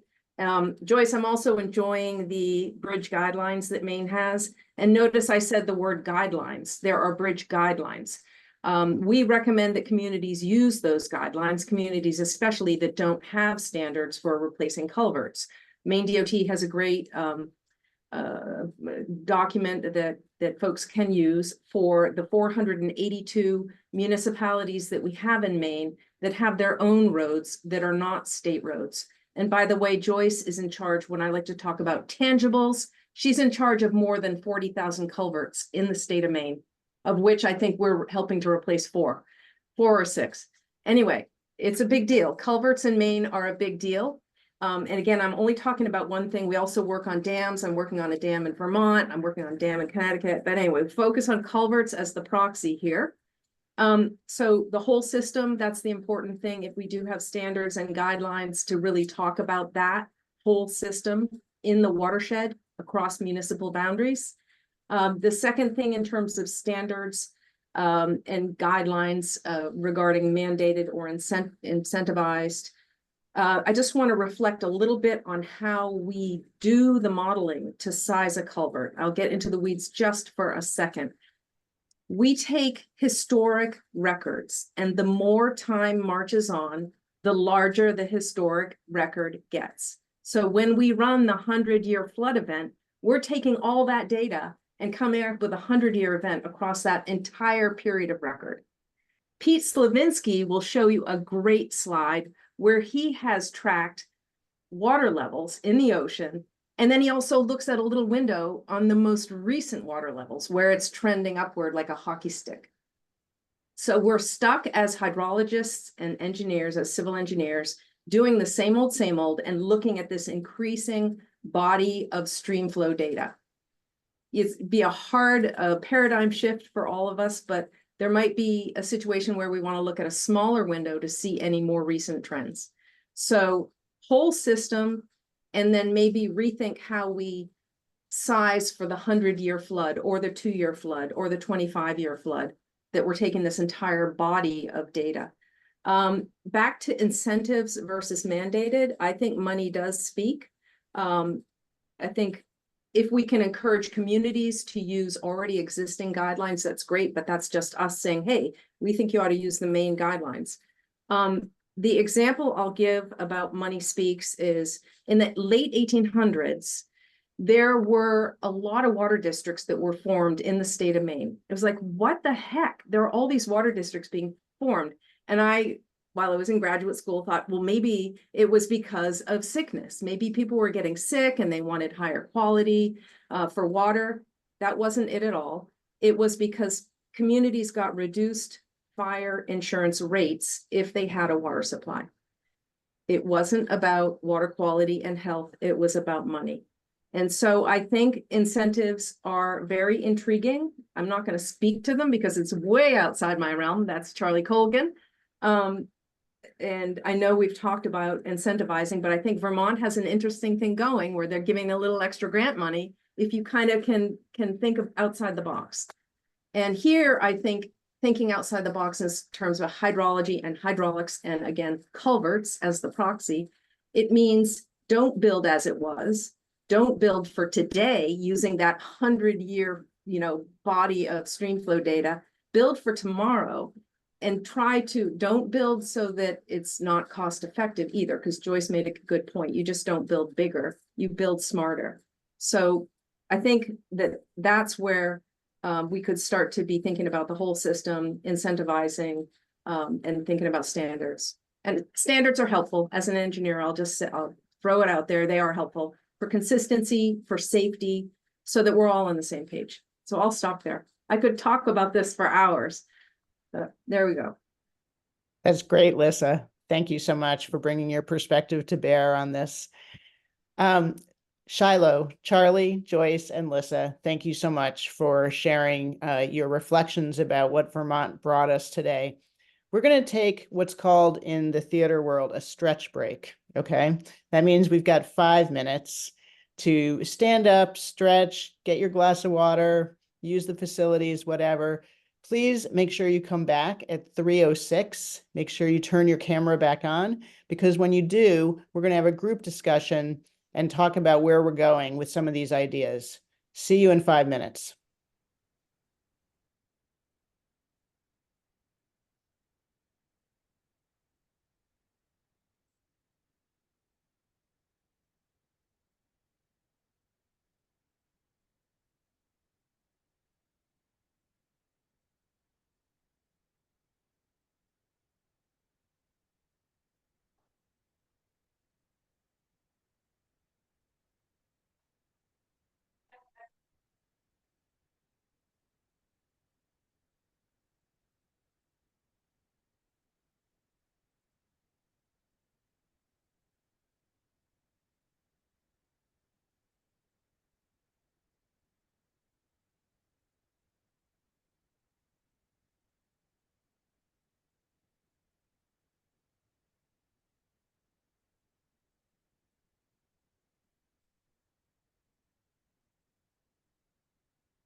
Okay, when you're back, if you could please turn your camera back on so that I know when everybody's back. Give everybody a minute to come back from their stretch break. As soon as we get enough cameras on, we'll begin our conversation.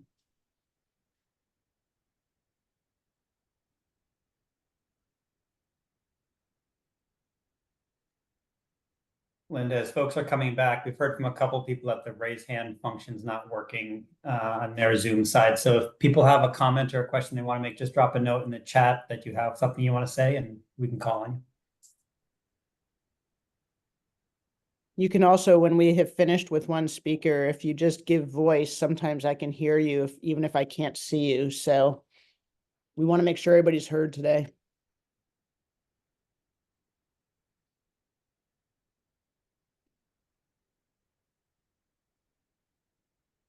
Okay, we've got people coming back in. Please turn your cameras back on when you arrive back. It'll help us to let us know that we've got our contingent here so that we can get started again. I'll give people another minute. I still have a lot of people out.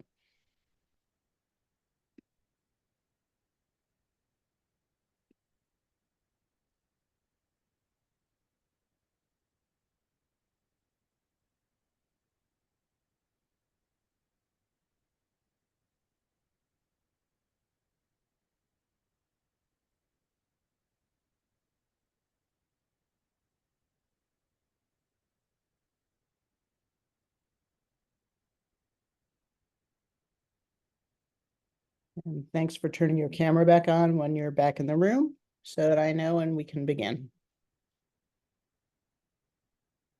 All right. I think we're going to get started here. We have a pretty important conversation that we want to have.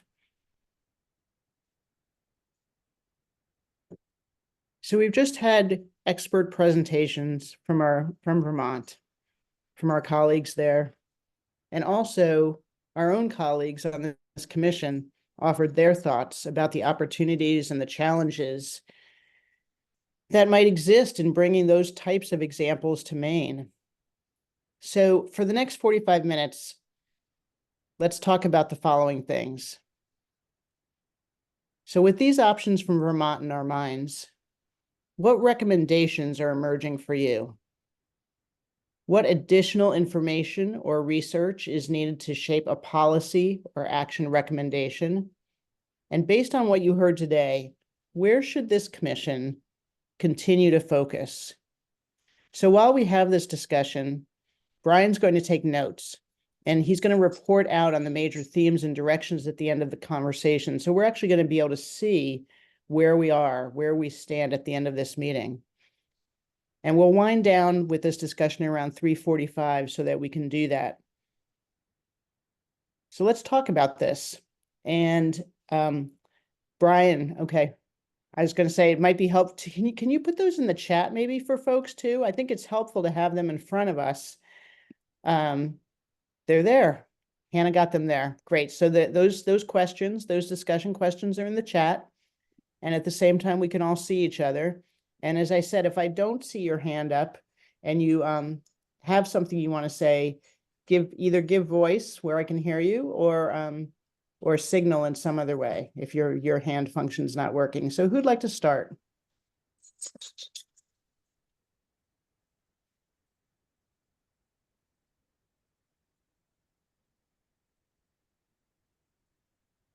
Dan, would you like to lead us off? Yeah, I'll lead us off, and I can't, for some reason, I can't find the raise hand prompt on my Zoom, so. You know, one of the things that struck me from the conversations that we had earlier before the presentation from Vermont, and then was sort of reinforced by Vermont that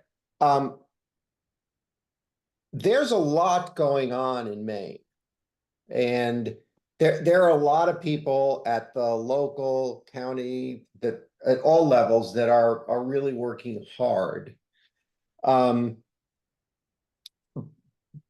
I'm not sure we actually have a full understanding of actually what's all going on all over. I mean, I think the folks working in the state really know what's happening with the state. The folks working obviously at the FEMA level and others have a sense. They have people on the ground. We have fairly large municipalities which have robust departments that are tasked with this. We have a few of those. And then we have, you know, a very descending sort of skill set of local folks. But in the last couple of weeks, I've heard just in my region, which is sort of Lincoln, Knox, Central Mid-Coast area, I've heard of 2 or 3 initiatives that are happening that I was unaware of. You know, a resiliency committee in our township that's sending out questionnaires to all the populations. I've talked to a couple of the nonprofits who are already engaged in a number of efforts to think about protecting the working waterfront. So one of the things I'm thinking about is how do we kind of collect what's really going on at all levels? How do we understand, catalog it, and then work with that already infrastructure as opposed to assume we have to sort of rebuild everything from scratch. So that's a comment that I've had and a thought. Anyway. Great, Dan. Thanks for jumping in there. And again, these discussion questions are in the chat, and I see a bunch of hands up, so I'm happy to see that. Shiloh, I think I saw yours first. Sure. So one of the things that I'd like to know more about, I think, is kind of the codes and standards idea. I know Joyce mentioned that the state DOT has standards for when they are changing bridges or roads or culverts, whatever. But that was one of the things we heard about a lot from FEMA was, well, if Maine had a codes and standards that we could reference, that it would be more expedited, easier to get approval for funding to build better or to build larger or bigger, or however you want to put it. So I think just exploring that a little bit more, what does that look like? What is it Vermont has, and what is it tied to, and how would it work with our municipalities making changes as well as with the state? To know what that type of document looks like. How does that relate to what we're doing, and how could we have an actual codes and standards that if you're in a FEMA disaster, you can refer your project manager to say this is why we're going to build bigger, and that they just automatically give you that funding because it complies with the state's codes and standards. So that's one thing. And then the other was the technical assistance program. I think that's something that I'd really like us to be able to look at. Thanks, Shiloh. I'm right there with you on those things. Thanks very much. Sam Roy, I saw your hand up. Hey, yeah, I just wanted to kind of respond or commiserate with Dan mentioning how to collect what's happening at all levels. Again, referring to the state hazard mitigation plan. I also worked with all the counties, I worked with Emily Raby actually on the Lincoln County hazard mitigation plan that exists at all scales across the nation. We want to know what's happening too. And it's really, really difficult to figure out all those different initiatives that exist in different communities, what stage they're at, what their objectives are. It's incredibly difficult even at the state level, even when it's, you know, someone's job to actively search out this information. We'd find some information and then we'd go for months and months not hearing anything, and then we'd just happen to hear about something on the news about some new initiative, and it's just very difficult. I think there definitely needs to be a lot more communication towards that, and one of the major benefits, of course, is that at least from FEMA's perspective, if these initiatives are reported, it's much more likely for them to be funded by FEMA. So it's, you know, it's an incentive to pool our resources, pool our information about all these different resilience or mitigation efforts that are happening. The other thing I wanted to talk a little bit more about too is just how important it is to have long-term funding and technical support, and to have consistent funding as opposed to like lump sum throwing money at the problem sort of initiatives. That's definitely been true, within the mitigation realm as well, where it just doesn't pay off to have a lump sum and then to have nothing for years, and to be more reactionary towards when a disaster occurs versus trying to have a consistent form of funding, and to be able to provide technical assistance to communities whenever they need, or whenever they feel like they need to have support. So just wanted to mention that as well. Yeah, thank you, Sam. Thanks for those thoughts. I was surprised this year to learn that most of our citizens and selectmen and panel members don't even know that every county has its own mitigation plan. And they do. Something to know in case you guys don't know it. Every county has a mitigation plan. But how that gets woven into the rest of the efforts, I think, is a really, really good question, because it seems to be circling kind of around in its own sphere. I got several other hands up. Lissa, how about you? Thanks. Following up kind of on this communications theme, I think reducing barriers to funding opportunities. I was incredibly inspired to hear at the beginning of this meeting about the funding that has come into the state. One other bit of funding was that the Emergency Management Organization of Maine just received a $2.5 million grant to help high hazard potential dams. That's FEMA money. Just a side note there, communications are a little bit lacking on FEMA for dams, because a lot of the states that were awarded money don't realize that they were, and it's very difficult to find out if you have been awarded. So not only communication around these funding programs, but reducing the barriers in terms of helping communities learn about what's out there to help them for their infrastructure needs, helping them apply, helping them to find out how they could get matching funds. We try to do as much kind of pro bono grant application writing as we can to help communities and inform them. But I think that there's a big opportunity there in Maine, reducing barriers. Yeah, Lissa, thank you. I agree. And having worked with GEI, we have always appreciated your assistance with that. And I think that the barriers are scalable. There's an issue of scale and scalability in Maine that we have to attend to when we talk about those barriers to funding sources. Charlie. Don't forget to unmute. There you go. Yeah. So I wanted to pick up on a couple of things from the earlier discussion that I thought were worth remarking upon. One was from Vermont, and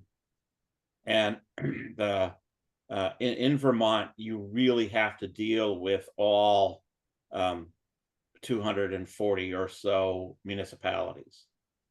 There's almost no regional infrastructure, governmental infrastructure between the state and the local governments. Maine, while not being able to boast of a robust regional infrastructure, does have some. We do have the counties that we just mentioned, and we also have the regional planning agencies. And so a lot of the work, for example, with technical assistance, the regional planning agencies have a long history of doing technical assistance type work with the communities. And so anything I think that we talk about along that line ought to at least acknowledge the existence of that regional infrastructure and make some deliberate choices about how it ought to be used or not used. I'm not going to argue for or against it at this stage, but I think that we need to acknowledge that it exists and has had some success in the past. The other thing I wanted to note was that running throughout all of this, but not yet named, is the concept of risk and the question of how much should we be planning for. Lissa and Joyce kind of got at this, the question of how big the culvert is. Well, how big the culvert is just a microcosm of how big we have to plan for and how much risk are we willing to accept. we are all living in the climate casino, whether we want to be there or not. None of us actually want to be there, but we are. And I was struck, particularly when we were down in Machias, and Bill Kitchen was talking about the confluence of the three rivers and the threat from sea level rise and storm surge.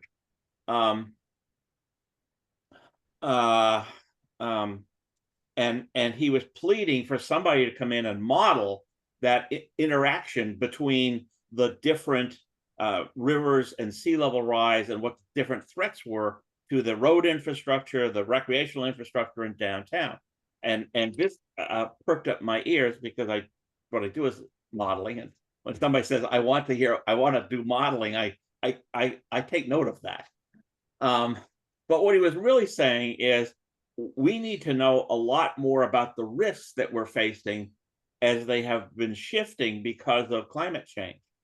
And so I just think that underlying all of the discussion we're talking about is this question of how are communities confronting the question of risk? How is the state confronting the level of risk that we are willing to accept and that we're willing to pay to manage? And that's something that I think we've got to deal with as we go through our proposed recommendations. That's a really great point, Charlie. And in fact, Joyce mentioned earlier our own causeway. I think that there are many people in our communities that no longer think that 100-year storm is 100-year storm, right? And that risk is too great, and they want to see things higher than the standards. So that's just one example of what you're talking about. And I think we do have to take that into consideration. Okay, I've got Hannah first, and then Dan, Pete, and Judy, all with hands up. We'll get to all of you. So Hannah, go ahead. Great. Well, first of all, thank you, Linda, for your tech support. I couldn't, if anybody else is trying to find the raised hand button, you have to press the big heart on React, and then it will appear. You don't think it's there, but it is there. So thank you, Linda. I wanted to just actually kind of provide a piece of information and a reflection of kind of, it was very helpful to hear about Vermont's framework. And I'm constantly like in a state government position thinking, well, who is doing what? And, you know, we have Rob Wood is here from DEP representing Melanie Loism. We've got DOT, we've got MEMA here. You know, we have all of the state agencies who play these incredibly important roles that need to work together. I think, you know, Dan asked about what are all the things that are happening, the kind of not just patchwork, but the state, federal, local resources available and where they intersect. And again, we've talked about hazard mitigation plans, et cetera. Like, who knows about them? Who's responsible for them? The people who hold them, are they then talking to the, you know, other people who have never heard of them? So the governor put in the last biennial budget, or the last supplemental budget, this new Maine Office of Community Affairs. And it was passed actually unanimously by the Appropriations Committee. It has been created as an entity, and it is somewhat to get back to Maine used to have a state planning office, which was a hub and home for municipal planning, specific grant programs for communities, not everything, but some of them. So the governor has recreated this office in concept, the position of director, and in the course of the upcoming biennial budget, we're working as a state government to think about what programs used to be in state planning that should be brought back into this new Maine Office of Community Affairs. Our team is thinking about things that we do that might be enhanced by this office. But I would just say, I think about some of the recommendations of this commission that really are looking at getting at regional and local government issues, planning issues, resilience issues, and who's responsible for them. And then how does that entity then work across state government? I think it was Rob from Vermont also sort of talked about the framework of you know, which laws do you have in the books? Charlie's referenced a couple laws. I'm like, good question. Is that still out there? Obviously, if nobody is implementing it, it doesn't exist. So I just want to make sure people are aware of this attempt to recreate a hub home for regional and municipal support, and that I hope it can be a home for some of our recommendations, but it definitely can't exist on its own, because clearly there's very important state entities doing this work. But this communication across state government and across levels of government and how do we make sure it lasts in a, it is both successful and has longevity, is how we're thinking about it. But I think the recommendations of this commission and the kind of raising up the importance of this work will really help us as we keep trying to move this forward next year. Hannah, I really appreciate you. Thank you, bringing up the Office of Community Affairs, because I don't think A, enough people really know about it, and B, those who do know about it, including myself, don't really understand it. But I think the fact that it's that kind of cross-cutting entity that could help bridge the silo effect of the different departments at the state government, I think we've heard that a lot, right? We've heard that several times, that every department is a little too siloed, even if they have good solutions to things. So that cross-cutting agency might be really, really useful. Dan, you're next. Yeah, this is more of a sort of setting up for the future, both question and thought. And somebody said earlier, if you were to sort of bring everything up to sort of the modern resilience standard, it's a number that we just couldn't figure out, which probably is true, certainly within any short period of time. But thinking about what Sam told us when he presented to us a couple of weeks, or our last session, and some of the stuff that has said, I think it's incumbent upon us as within our recommendations to start brainstorming some ideas beyond just episodic sort of budget line items that the current, whoever it is, I mean, the current governor is going to be great, but there's going to be another governor and another governor, and this problem isn't going to be solved by this governor. So we need to think about how we embed something into the ongoing budget cycle, and perhaps even revenue cycle for the state, that over time, and it may be a very long period of time, creates a fund that's going to be able to deal with this stuff. There's no doubt that the federal government's going to be involved, but it's not going to be nearly enough. It's very political. And that, that the private communities are, they have no capacity to do that whatsoever. And, I'd be interested as we go forward to think about, are there creative ways that we can start thinking about? I don't think we're going to solve the problem, but one part of data I'd really love to know, for instance, is if you look at the highest risk floodplain regions of the state, what percentage of the state taxpayer base lives in those regions? Is it 3/4 of the population, or is it a quarter of the population? Because at some point, 50 years ago, everybody, because these storms were very episodic, was able to get insurance. It was relatively reasonable.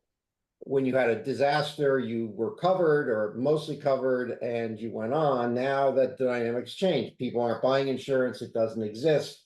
So a whole revenue source for dealing with the problem is gone. And nobody's talking about how it gets replaced on a state-by-state basis. So it'd be really interesting to kind of brainstorm around that. I don't think, I served on a commission like this in New York after Hurricane Sandy, and we sort of talked about imposing taxes on certain industries that had not kept up with infrastructure. And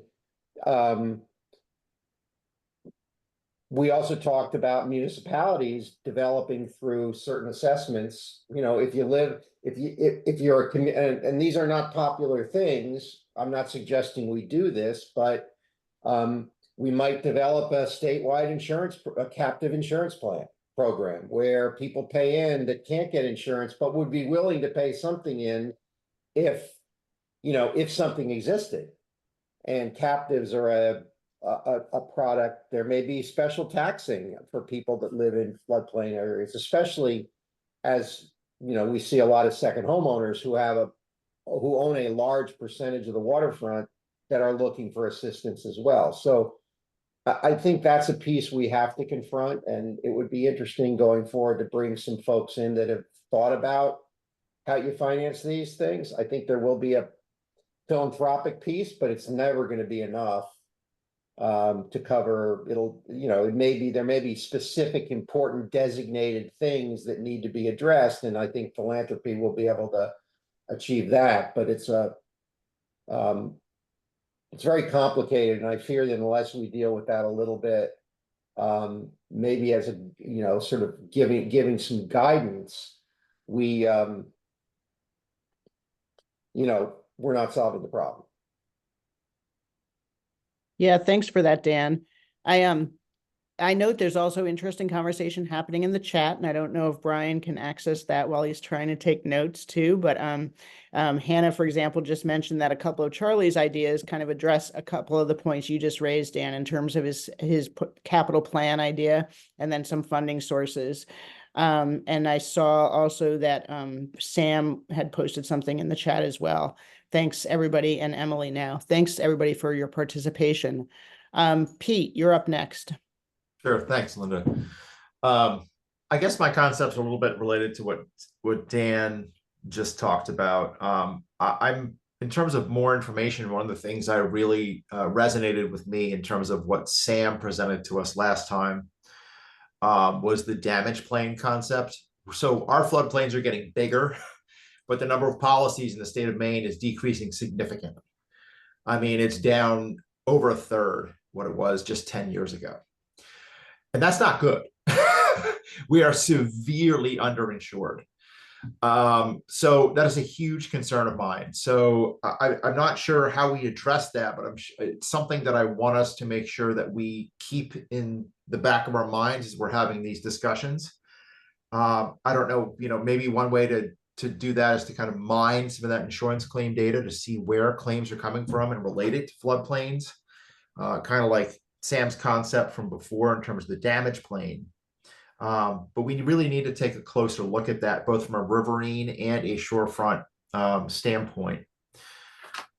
One thing that resonated with me also in terms of what Vermont shared was I forget what the name of the fund was, the FRCF, which was a fund that helps with buyouts.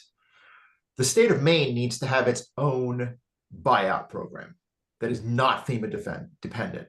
We have to have our own program and figure out a way to fund it. So we can run it in complement with a federal program. But I think we have to think about ways for us to develop that. And that gets to my third, and Dan touched on this a little bit, but we need to come up with creative local and regional funding options also to help support these kind of efforts. We can't depend on the state. We can't depend on the feds solely. I put in the chat a while ago, just again, it's not related specifically to this effort, but we kind of brainstormed back in 2017 some funding mechanisms that could be used to fund beach nourishment. So some of those ideas might be transferable to the discussions we're having, but coming up with local and regional funding mechanisms, I think, are going to be really important as well. And I certainly second what Charlie mentioned in terms of some good modeling. Hopefully, we'll be getting some of that out of the DOT model as that moves along. Thanks. Thanks, Pete. And Emily, related to what you just said, Pete, Emily gave a shout out in the chat to the Climate Council Working Group, especially the Community Resilience Working Group, which included funding and finance recommendations. So again, this is another place where there is some overlap with some of the work that has been done. And hopefully, instead of repeating it or going off in our own direction, we'll be able to access and leverage some of that work that the Climate Council Working Groups have been doing. Judy. Thank you, Linda. I'll piggyback on that comment that we also have very specific recommendations about a buyout program that's been researched in 2022 by a Georgetown law student. So we've got some work already on the and background information on what a buyout program might look like in Maine. I wanted to pick up on what Charlie was mentioning about the opportunity provided by the regional planning agencies. They do, by the way, exist in Vermont. They're pretty good. I've got some colleagues over there. But I think they're especially effective in a state that is the size of Maine, because the efficiency of having a regional service provider who has connections to the region, to the people. They literally see them in the grocery store. You just is not replaceable by people working at the state level. So I think we need to think about our recommendations with statewide, the appropriate scale at which funding and technical assistance is provided. It can be models that are developed, standards that are developed at the statewide level, but delivery at the regional level where there are those trusted relationships. And related to that, I was really struck by what I think, Shiloh, you mentioned, that you picked up on appreciating the distinction of having engineers in Vermont be, I think the term was partners versus regulators. And one of the things that has been funded by FEMA, or is moving through the process, I think it's pretty secure they'll be funded, is a regional code enforcement initiative that is being funded by or to the Kennebec Valley Council of Governments, with 6 other of the most rural regional planning service agencies. And the opportunity for code enforcement to be a partnership and to help be a navigator to access to resources, as opposed to simply being the long arm of the law, I think is a really important thing to think about as we move toward dealing with some of the mold remediation, the home improvement requirements, the energy efficiency requirements, there's a whole laundry list. So I'm just thinking about scale of delivery and regional code enforcement as a way of improving just dealing with how big Maine is, and doing it at the most efficient scale, depending on what it is we're trying to achieve. Thank you for that, Judy, especially the code enforcement piece. Just so everybody knows, in our smaller rural communities, we have what's called the short arm of the law. We only have code enforcement 1 day a week at most in most of our area towns. And usually it's often with a person who is just getting the code enforcement training, because there are not enough code enforcement people trained to go around the state, nor can the small towns afford to have them. So a regional code enforcement would be most welcome idea. Sam Roy. Hello again. I've been speaking a lot in terms of hazard mitigation planning. I used to work for the Maine Emergency Management Agency, but now I work for the U.S. Geological Survey. So I wanted to kind of speak a little bit from that perspective. So, and this is in response to Dan, you were mentioning your question of who is actually impacted by flooding. What's the magnitude of the impact of a flood, for example? So we do a lot of the FEMA flood risk map work for New England. Actually, we work very closely with New England. So we have a lot of H&H modelers and mappers and data specialists who actually generate those products for the National Flood Insurance Program for much of New England. But we are actually working now on programs. One of the programs is known as FEMA Climate. So FEMA is also interested in understanding how the floodplain will evolve in the future with the increase in extreme precipitation events and the changes in recurrence interval for those types of events. And I think the real benefit of that approach, which we are implementing currently in parts of Massachusetts, and we hope to expand elsewhere in New England, is that it's a product that is consistent with National Flood Insurance Program data that people use and implement for floodplain ordinance work.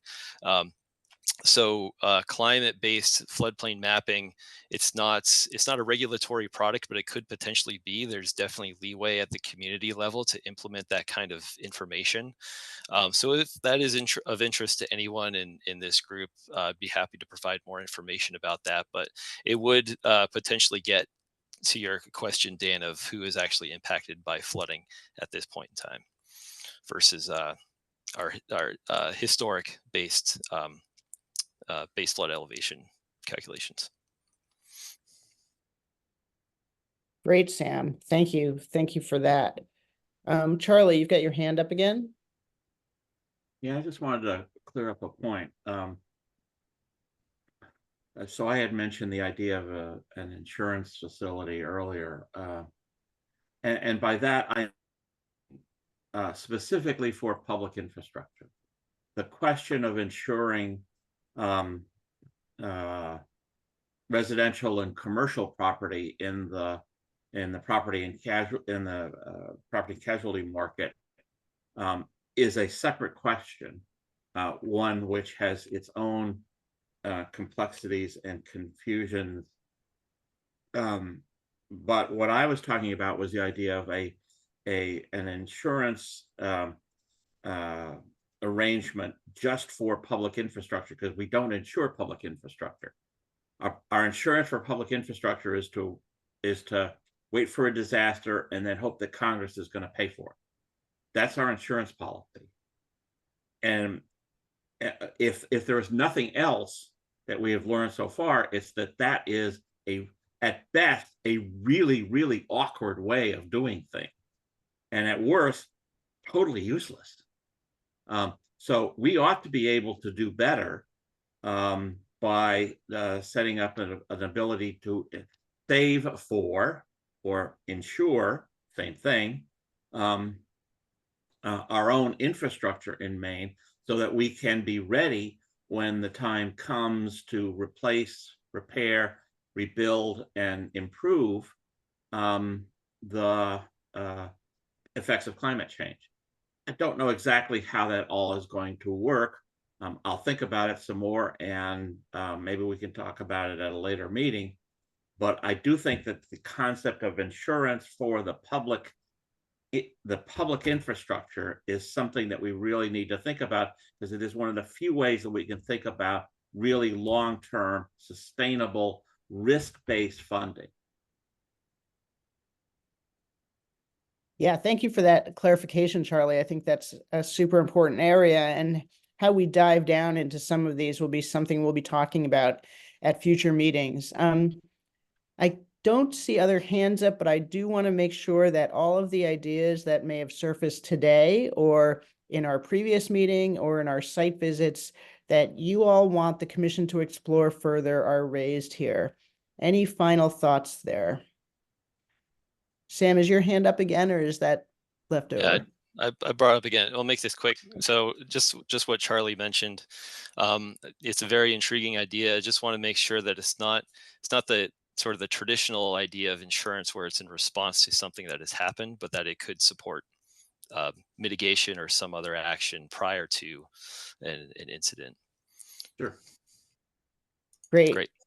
Thanks for that addition, Sam. Judy.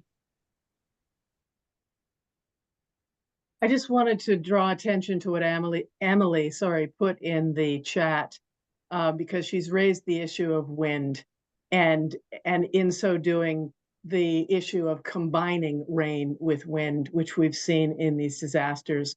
And she specifically calls out agriculture and forestry sectors. And because I'm representing all of DACF, I really want to be sure to mention that this is a highly significant issue to get logging back on track. And there's very few funding sources when these kinds of events close those roads. They have impacts. So perhaps a large company may decide, I'm not going to go into that region again. And if it's in the UT, it's a private road that a whole lot of camp owners use.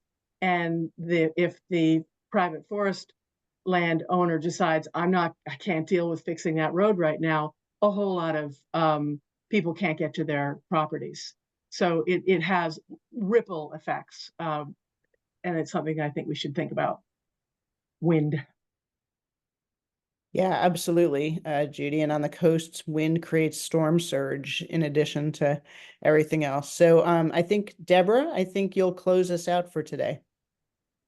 Just one quick thing that I was intrigued by that Bill Kitchen lifted up, of course, the town manager in Machias, is the one the one thing I remember that he literally wanted resources for right now was community engagement and signage and videos. And he literally made a plea for that right now. And I guess I want to lift that up on behalf of him. That's something more that he feels he needs to be able to get this stuff across the finish line. Thanks, Deborah. Thanks for raising Bill's particular concerns. Brian, how are you doing there? Will you be able to keep up? It was tough. You guys gave me a great lot, but ideas. I've got it. Okay, so let's put them up in front of us here, and let's just all take a look at them collectively to see what you've got and what you've recorded. Great. So I've got it on 2 slides, Linda. There's this one and then the next one. Okay, yeah, a lot of good ideas surfaced. I think that's really important. So everybody, please just take a look at this first one, and we'll move to the second one. As you're looking at this, think about what's missing or what needs clarification, and whether Brian was able to accurately capture your thoughts. Again, we're really trying to think about what we want to explore further. What are the really great ideas that we've been hearing, or the needs that we've been hearing that we need to dive down into in order to get our recommendations drafted for November? I mean, Linda, can I put out a really broad one, and maybe Brian will have it on the next page? Yeah, do you want to wait until we go to the next Yeah, page? I'll wait. There Yeah, you go. sorry. There we go. No problem. We know this is a lot to look at all at once.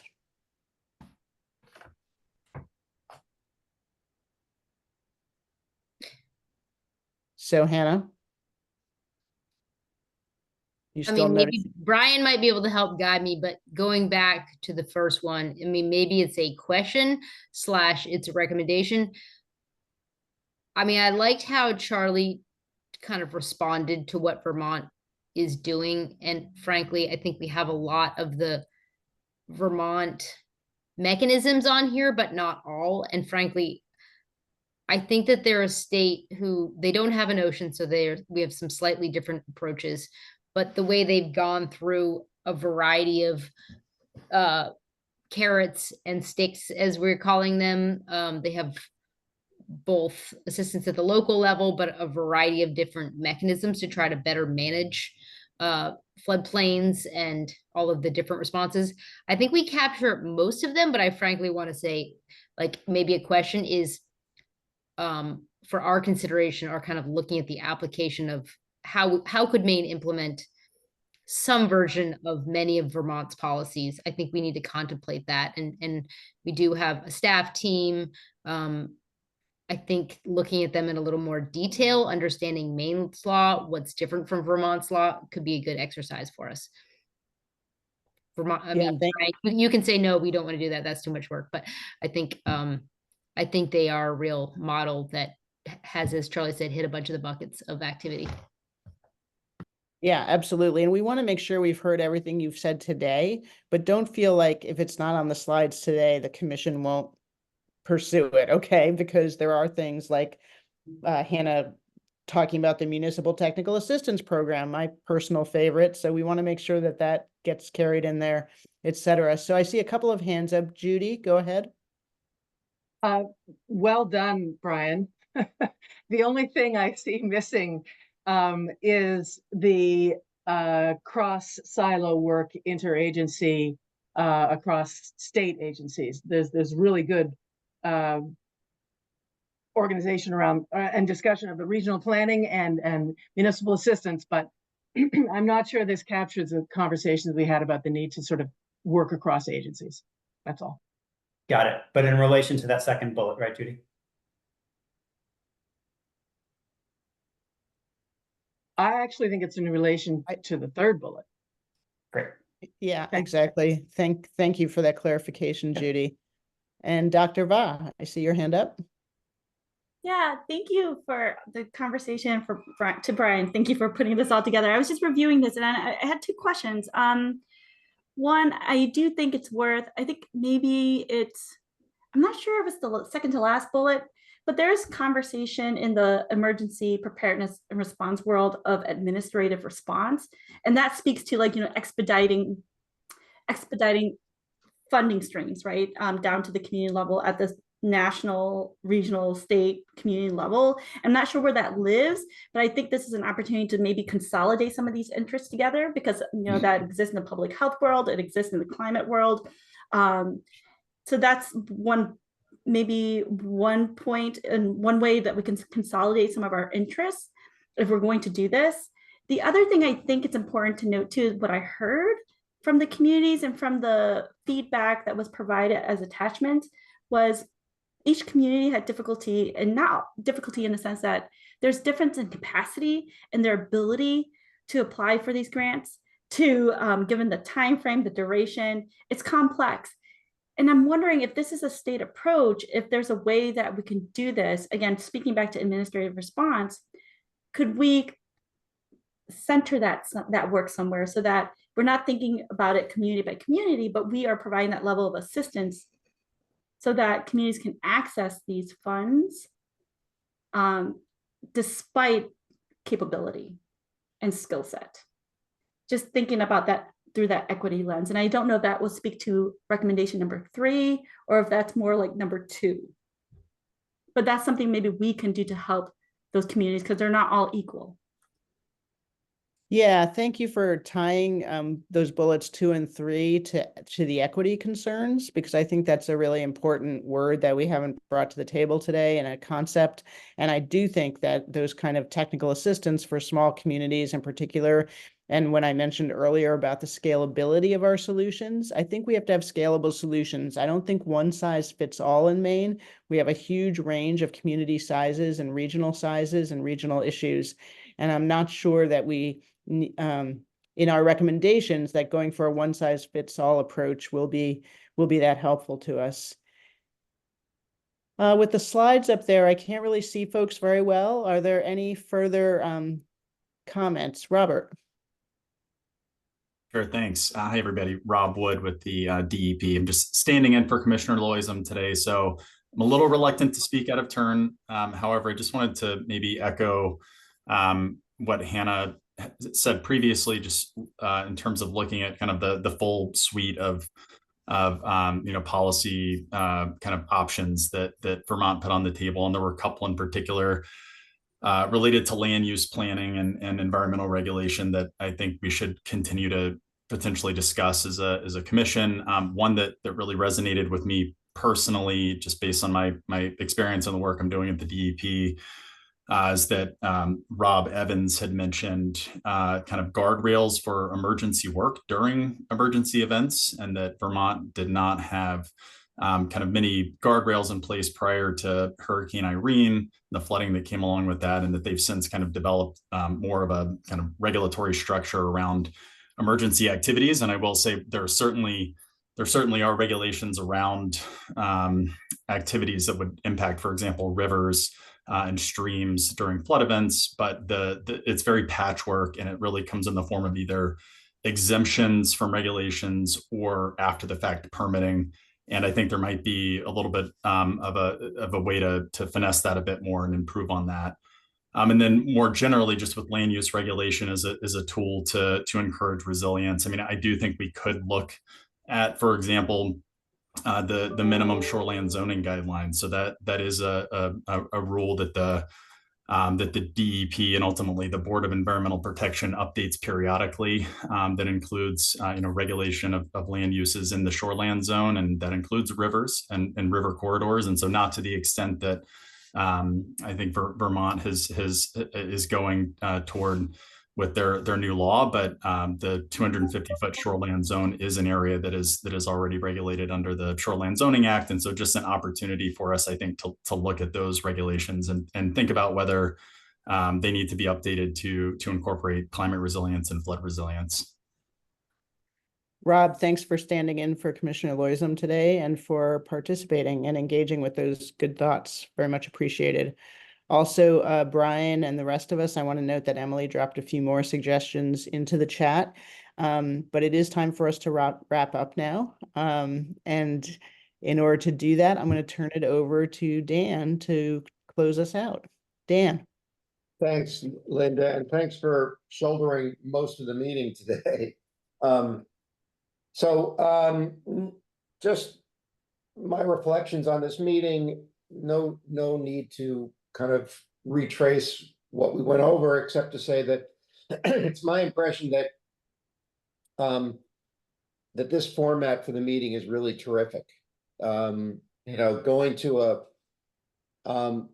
allowing the commissioners all to engage in conversations rather than, what we did the first time was we heard some spectacular presentations. We met Sam Brody, who is now working with us, but we didn't have the opportunity to engage. So I think it's our intention to sort of keep this format up.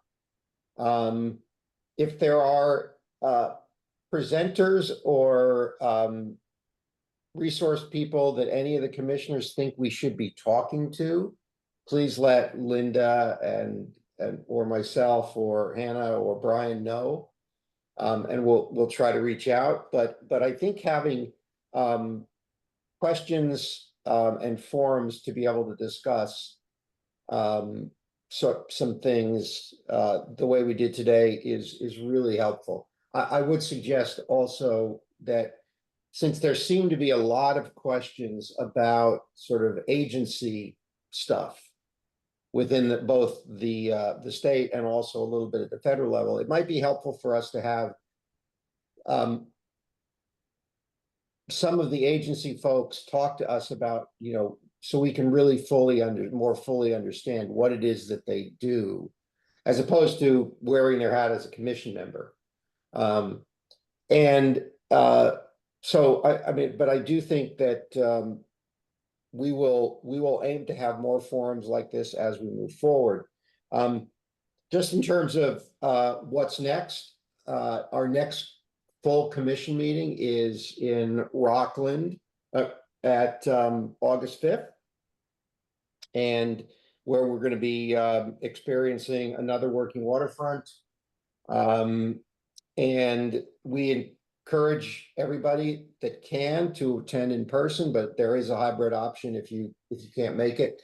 Brian, I don't believe we have the specifics yet figured out, but I'm sure they will be soon. It will be similar to others. We'll be meeting with community members in the morning, and then go somewhere for lunch and continue discussions in the early afternoon. Dan, this will be a full commission meeting similar to what we did today. A chance probably beforehand to meet with folks in Rockland, but it'll be a commission meeting like we just had. A full commission meeting in person. We will then take a break for August. And our next, although I don't think Brian will be taking a break for August. And then we will reconvene for a meeting on September 4th. And then it's our intention to have a couple of meetings in October.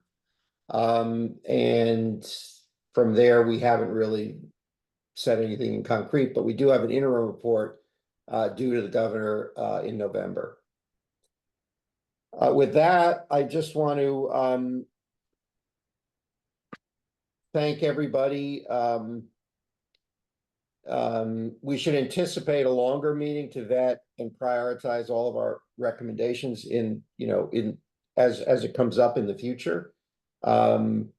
We're not quite sure what the interim report format will be, but we will work on that soon. So it's not something that we're rushing around to create at the last minute. And I think we will touch base with the governor beforehand to sort of through Hannah's office to sort of see what her expectations are for this November meeting.